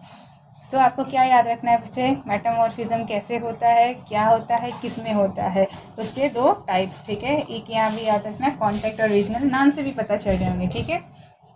ओके, बैंडिंग और लिनिएशन आपको अच्छे से याद रखना है। अब इसमें सबसे इम्पॉर्टेंट चीज़ आती है कि डिफरेंट रॉक्स जब मेटामॉर्फिज्म से गुजरते हैं, इस प्रोसेस से गुजरते हैं, तो वो अगला कौन सा मेटामॉर्फिक रॉक का फॉर्म लेते हैं। तो जैसे आपको मैं बताती हूँ, देखो हम लोग देखते हैं जैसे इग्निशियस, देखो ये वाला रॉक याद करो, गैब्रो बसाल्ट, कौन से टाइप के हैं याद करो, इग्निशियस में पढ़ा था हमने, है ना। इग्निशियस रॉक में ग्रेनाइट, डायोराइट, ये सब क्या है, इग्निशियस रॉक है। तो जब गैब्रो जो होता है इग्निशियस रॉक एक मेटामॉर्फिज्म में जाता है, मतलब उसका सडन टेम्परेचर चेंज हो जाता है या फिर केमिकल प्रॉपर्टी चेंज, तो ये कौन सा मेटामॉर्फिक रॉक बनता है, तो एम्फी बोलाइट, ठीक है, याद रहेगा। तो ऐसे पूछेगा क्वेश्चन कि गैब्रो जो होता है वो कौन से मेटामॉर्फिक रॉक में ट्रांसफॉर्म होता है, तो एम्फीबोलाइट में। ग्रेनाइट जो होता है वो ग्नेसिस में, ठीक है। देखो ये इजी है, ग्रेनाइट ग्नेसिस, गैब्रो एम्फियोबोलाइट, ठीक है। बसाल्ट बी और बी से याद रखोगे, ठीक है। अच्छा ये क्या है, इग्निशियस रॉक, ठीक है, यहाँ याद रखो कि यहाँ लिख लेना इग्निशियस, ये चार आपके सेडिमेंट्री और नीचे के तीन मेटामॉर्फिक। जब इग्निशियस मेटामॉर्फिक में कन्वर्ट हो रहे हैं, सेडिमेंट्री मेटामॉर्फिक, और मेटामॉर्फिक ही खुद मेटामॉर्फिक रॉक में कन्वर्ट हो रहे हैं, ठीक है। अब देखो सेडिमेंट्री में कौन से, लाइमस्टोन, सैंडस्टोन, कोल, आपको ये याद है ना, शेल और क्ले। तो देखो लाइमस्टोन जब अंडर चेंज जाएगा टेम्परेचर और हीट तो मार्बल बनेगा, मार्बल आपको पता होगा, ठीक है। ये देखो ये जो ताजमहल है, ताजमहल बनवा दो राजा बलिया में ऐसे करके गाना है ना, तो उसमें ये जो ताजमहल है बच्चे, ये पूरा का पूरा क्या है, एकदम सफ़ेद मार्बल से, मकराना मार्बल से बना हुआ है, राजस्थान में मिलता है, ठीक है, समझ रहे हो। तो ये क्या है, पूरा मेटामॉर्फिक रॉक से बना हुआ है। जो अपना रेड फोर्ट था वो किससे बना था बच्चे, सेडिमेंट्री रॉक से, ठीक है। अच्छा ये बताओ बच्चे कि मेटामॉर्फिक ज़्यादा स्ट्रांग होगा कि सेडिमेंट्री ज़्यादा स्ट्रांग होगा। ऑब्वियस ही बात है बच्चे, मेटामॉर्फिक ज़्यादा स्ट्रांग होगा एज़ कम्पेयर टू सेडिमेंट्री, क्योंकि वो क्या है, पत्थरों को जोड़ जोड़ के बनाया है। ये sudden increase change in temperature और फिर वहाँ पर क्या हुआ है, लीनिएशन और बैंडिंग से बना हुआ है, ठीक है। तो सबसे ज़्यादा स्ट्रॉन्ग जो होते हैं वो इग्निशियस रॉक होते हैं, फिर उसके बाद मेटामॉर्फिक, और सबसे वीक जो होते हैं वो सेडिमेंट्री होते हैं। देखे होगे चौक टूट जाता है हाथ में लेते ही, लेकिन मार्बल और इग्निशियस रॉक, ग्रेनाइट वगैरह तो छोड़ी दो। ग्रेनाइट कभी देखा, ग्रेनाइट पत्थर बच्चे आपके किचन में जो कड़प्पा लगा होगा ना, शायद वो ग्रेनाइट का ही होगा, ठीक है। उसके ऊपर देखो कितना भी गर्म बर्तन रखो उसको कोई फ़र्क नहीं पड़ता है, ठीक। चलो तो लाइमस्टोन जब कन्वर्ट होगा मेटामॉर्फिज्म में के अंडर जाएगा तो कौन सा मेटामॉर्फिक रॉक बनेगा, मार्बल। तो याद रखना मार्बल जो है वो मेटामॉर्फिक रॉक है, लेकिन लाइमस्टोन जो है वो क्या, सेडिमेंट्री रॉक है, ठीक है। सैंडस्टोन जब कन्वर्ट होगा तो क्वार्ट्ज़ाइट बनेगा, ठीक है। अच्छा यहाँ पर एकदम इम्पॉर्टेंट, क्वार्ट्ज और क्वार्ट्जाइट में फ़र्क है बच्चे। क्वार्ट्ज जो है वो एक मिनरल है। मिनरल मतलब समझते हैं ना, ये मिनरल है, इसके अंदर से अलग अलग एलिमेंट्स मिलेंगे। लेकिन ये क्वार्ट्जाइट जो है वो एक तरीके का रॉक है, ठीक है। रॉक और मिनरल दोनों अलग अलग चीज़ें हैं। मिनरल में बहुत सारे टाइप के रॉक होते हैं, ठीक है, लेकिन क्वार्ट्जाइट एक अपना सिंगल टाइप का मेटामॉर्फिक रॉक है, याद रहेगा। ठीक है, ये देखो मैंने लिखा है quartz and feldspar are mineral not rocks, ठीक है। कभी कभी क्वेश्चन में आपको कंफ्यूज करने के लिए क्वार्ट्ज और क्वार्ट्जाइट दोनों दे देगा, तो सैंडस्टोन क्वार्ट्जाइट, ठीक है, याद रखना। एस जहाँ पर है वही वाला, अपना क्वार्ट्ज नहीं, ठीक।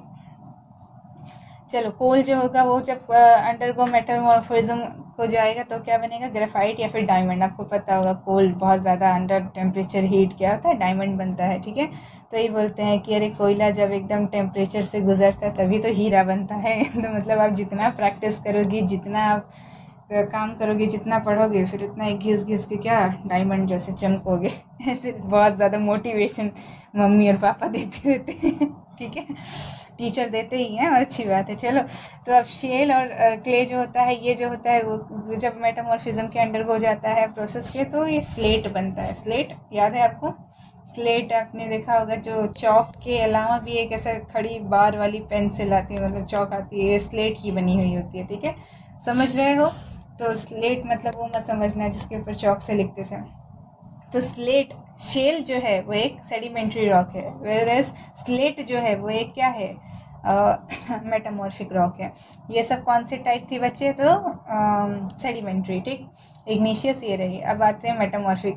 अब क्या होता है, कुछ मेटामॉर्फिक खुद ही अंडर को प्रेशर चेंज हो जाते हैं और फिर वो क्या बन जाते हैं, कोई दूसरी मेटामॉर्फिक रॉक। जैसे ये देखो, शेल जो थी स्लेट बनी, अब स्लेट क्या हो जाएगी, इसके अंदर और अगर आप टेम्परेचर चेंज करोगे तो फाइलाइट बन जाएगा, फिर इसी फाइलाइट में और चेंजेस होंगे तो वो सिचिस्ट बन जाएगा, चेस्ट बन जाएगा शायद, सिचिस्ट में और अंडर गो चेंजेस करेंगे तो ग्नीसिस बन जाएगा, समझ रहे। तो बच्चे क्या होता है कि ये रॉक आपस में ही क्या करते रहते हैं, एक दूसरे के अंदर ट्रांसफॉर्म होते रहते हैं। देखो ग्नीसिस यहाँ पर आ गया। आपको बता दूं कि जो ग्रेनाइट होता है बच्चे, ग्रेनाइट एक इकलौता रॉक है जो मेटामॉर्फिक नेचर में भी एग्जिस्ट करता है और आपको इग्निशियस नेचर में भी मिलता है। अगर क्वेश्चन पूछेगा कि granite which type of rock, तो आप यही लिखोगे क्या, इग्निशियस, क्या लिखोगे, इग्निशियस रॉक, ठीक है। चलो, अब आ जाते हैं, बात कर लेते हैं रॉक साइकिल। इसको बच्चे अच्छे से याद रखना, ठीक है। लाइमस्टोन मार्बल, सैंडस्टोन क्वार्ट्जाइट, कोल जो है वो डायमंड बनेगा, शेल जो है स्लेट बनेगा, स्लेट फाइलाइट, फाइलाइट चिस्ट, चिस्ट गिनाइस, ठीक है। इसके लिए ट्रिक मुझे तो नहीं लगता चाहिए होगी बच्चे, क्योंकि डायरेक्टली आपको याद रखना चाहिए, ठीक है। कितनी चीज़ों के लिए ट्रिक लगाते हैं, मिस के पास कोई ट्रिक नहीं है इसलिए मिस ऐसा बोल रहे हैं, हाँ ठीक है, जो भी है, ठीक है। चलो देखो, रॉक साइकिल जो है अब आप पढ़ लेते हैं। देखो क्या होता है, ये मैग्मा है, ठीक है। हर चीज़ की जननी क्या है, मैग्मा, हर रॉक की, ठीक है। तो क्या होता है, मैग्मा रॉक का जब क्रिस्टलाइजेशन होता है, क्रिस्टलाइजेशन का मतलब क्या बच्चे, कूल डाउन होना और रॉक का फॉर्मेशन, तो इग्नियस रॉक बनता है, ठीक है। इसी इग्नियस रॉक का जब इरोजन और डिपोजिशन होता है, इरोजन मतलब समझते हैं ना, टूटना, बिखरना और फिर बाद में जुड़ना, कॉम्पैक्टेशन, लिथिफिकेशन, तो ये सेडिमेंट्री रॉक बनता है। इसी सेडिमेंट्री रॉक के ऊपर अगर मैंने टेम्परेचर प्रेशर चेंजेस लगा दिए तो ये क्या बन जाएगा बच्चे, मेटामॉर्फिक रॉक बन जाएगा। ये साइकिल समझ में आ रही है। अब इस मेटामॉर्फिक रॉक के ऊपर अगर आप फिर से क्या टेम्परेचर प्रेशर लगाओगे तो क्या इग्निशियस बनेगा, नहीं बच्चे, इग्निशियस सिर्फ एक ही तरीके से बन सकता है, मैग्मा से। तो क्या करोगे, मेटामॉर्फिक को अगर इग्निशियस बनाना है तो मेटामॉर्फिक रॉक जो होगा क्रस्ट में होगा, क्रस्ट फिर से मेल्ट हो जाएगा, फिर से मैग्मा बनेगा, फिर ये रिक्रिस्टलाइज होकर फिर से इग्निशियस बन जाएगा, और साइकिल चलता रहेगा। बात समझ में आ रही है। मिस अगर मुझे सेडिमेंट्री को मेटामॉर्फिक बनाना है तो क्या बना सकते हो, क्या डायरेक्टली मेटा, हाँ, तो फिर ये टेम्परेचर प्रेशर चेंज करके मेटामॉर्फिक। लेकिन अगर सेडिमेंट्री को आप इग्निशियस बनाना चाहो तो बना सकते नहीं, क्योंकि इग्निशियस हमेशा क्या बनेगा, मैग्मा से बनेगा। तो सेडिमेंट्री को क्या करना पड़ेगा, पहले क्रस्ट तोड़ के अंदर जाके मैग्मा बनना पड़ेगा, पूरा सब कुछ जल जाएगा, कोई अवशेष नहीं बचेगा, कोई फॉसिल नहीं बचेगा, और फिर ये क्या बन जाएगा, वापस से कूल होकर रिक्रिस्टलाइज होकर इग्निशियस रॉक बन जाएगा, ठीक है। अच्छा, इग्निशियस को अगर मेटामॉर्फिक बनना है बन सकता है, हाँ टेम्परेचर और प्रेशर चेंज करो और मेटामॉर्फिक बना दो, ठीक है। तो बच्चे अब देखो कैसे पूछिएगा, मेटामॉर्फिक रॉक बनने के लिए अगर सेडिमेंट्री बनना चाहे टेम्परेचर प्रेशर चेंज करो, मेटामॉर्फिक बन गया। इग्निशियस बनना चाहे टेम्परेचर प्रेशर चेंज करो, मेटामॉर्फिक बन गया, ठीक है। तो सेडिमेंट्री तो डायरेक्टली बन जाएंगे, मेटामॉर्फिक, ठीक है। इग्निशियस बनना रहेगा बच्चे, तो इग्निशियस कोई भी रॉक डायरेक्ट नहीं बन सकता, उसको मैग्मा के थ्रू आना पड़ेगा। पहले सेडिमेंट्री को भी क्या करना पड़ेगा, मैग्मा बनना पड़ेगा, फिर रिक्रिस्टलाइज होके इग्निशियस बनेगा, और या तो मेटामॉर्फिक को फिर पहले मैग्मा बनना पड़ेगा, फिर रिक्रिस्टलाइज होके क्या बनेगा, इग्निशियस, ठीक है। तो इग्निशियस बनना है तो डायरेक्ट नहीं, आपको मैग्मा बन के ही आना पड़ेगा, ठीक है। अच्छा, अगर आपको सेडिमेंट्री को हो गया ना सब क्लियर, हाँ, तो ये आई होप मुझे आपको रॉक साइकिल आपको समझ में आ गया होगा, ठीक है। ऐसा भी हो सकता है कि सेडिमेंट्री का पहले मेटामॉर्फिक बन जाए, मेटामॉर्फिक से इग्निशियस, तो ये साइकिल बच्चे याद रखना, आपके बहुत सारे डाउट्स क्लियर हो जाएंगे, ठीक। चलो आ जाओ, मेटामॉर्फिक के कुछ एग्जांपल देख लेते हैं। तो मैंने आपको स्लेट बताया, स्लेट किससे बना है बच्चे, शेल से बना है। स्लेट के ही आगे क्या आ जाएगा, फ्लाइट बन जाएगा, फिर उसके आगे और करोगे तो सीचाइट बन जाएगा, और फिर और आगे गिनेसिस बन जाएगा, ठीक है। ये सब बच्चे ऐसे ही आपको याद नहीं रखना है, इसमें से सोप स्टोन याद रखना है, ठीक है, सोप स्टोन याद रखना है, बाकी इतना नहीं। और सर्पेंटाइन भी हो सके तो याद रख लेना, बाकी इन सबको बस एक बार ये से देख लेना। यहाँ देखो क्वार्ट्ज और फेल्सपार जो है वो मिनरल है, रॉक नहीं है। ग्रेनाइट जो है वो क्या करता है, इग्निशियस भी है और मेटामॉर्फिक दोनों स्टेट में एग्जिस्ट करता है। कोई पूछे तो बोलना इग्निशियस है, ठीक है। सॉफ्ट रॉक क्या होता है बच्चे, टैल्क। टैल्क जो होता है अपने पाउडर कभी दें, टेल्कम पाउडर, तो ठीक है। तो सबसे सॉफ्ट रॉक जो होता है वो क्या होता है, टैल्क। तो मिस क्या टैल्क जो है, टेल्कम पाउडर जो है इसी के, नहीं, तो याद रखना बस, सॉफ्ट स्टोन टैल्क को बोलते हैं। हार्ड स्टोन, जो हार्डेस्ट स्टोन है वो क्या है, डायमंड है। आपसे ऐसे कभी कभी पूछ लेता है, आजकल ये नया ट्रेंड में क्वेश्चन चला है कि एम्फीबोलाइट, अच्छा ये बताओ एम्फीबोलाइट क्या है, एक क्या है, मेटामॉर्फिक रॉक है। किससे बना हुआ है बच्चे, इग्निशियस रॉक को क्या करके, चेंज करके। तो कौन सा इग्निशियस रॉक बच्चे तो आपका ये देखो बी दिख रहा है, तो गैब्रो है ना, गैब्रो और बसाल्ट को। तो सबसे ज़्यादा हमारे क्रस्ट में क्या है, एम्फियोबोलाइट है, उसके बाद माइका है, उसके बाद पायरोक्सिन है, ठीक है। पायरोक्सिन जो ये पर्टिकुलर रॉक है ये ज़्यादातर मीटियोरॉइड्स में पड़ता है। तो आपको मैंने बताया था जब हम लोग स्पेस पढ़ रहे थे, मीटियोराइड होता है, मीटियोर बनता है, ठीक है। मीटियोराइड होता है, मीटियोर बनता है, फिर मीटियोराइट बन जाता है जो एकदम सरफेस को टच करता है। उसी के अंदर क्या होता है बच्चे, पायरोक्सिन, ठीक है। तो यहाँ पर हमारा ख़त्म होता है lecture. We are done with our volcano and as well as rock, ठीक है। तो छोटा था, आई थिंक सो छोटा लेक्चर ही होना चाहिए। आ जाओ क्वेश्चंस कर लेते हैं, ठीक है। एक बार ही रिवाइज कर लेंगे, झाड़ी मान लो। चलो आ जाओ, देखो कहाँ से चालू किया था हमने, देखो वॉल्केनोज, ठीक है। वॉल्केनो कितने कितने टाइप्स के होते हैं, कौन से टाइप से डिवाइडेड होते हैं। फिर सारे वॉल्केनोज को हमने मैप पे याद किया था। फिर शील्ड वॉल्केनो, कंपोजिट, इनके इवेंट्स देखे थे। फिर रॉक आया था, रॉक कौन से टाइप के होते हैं, इग्निशियस रॉक। फिर इग्निशियस रॉक में भी प्लूटोनिक होते हैं।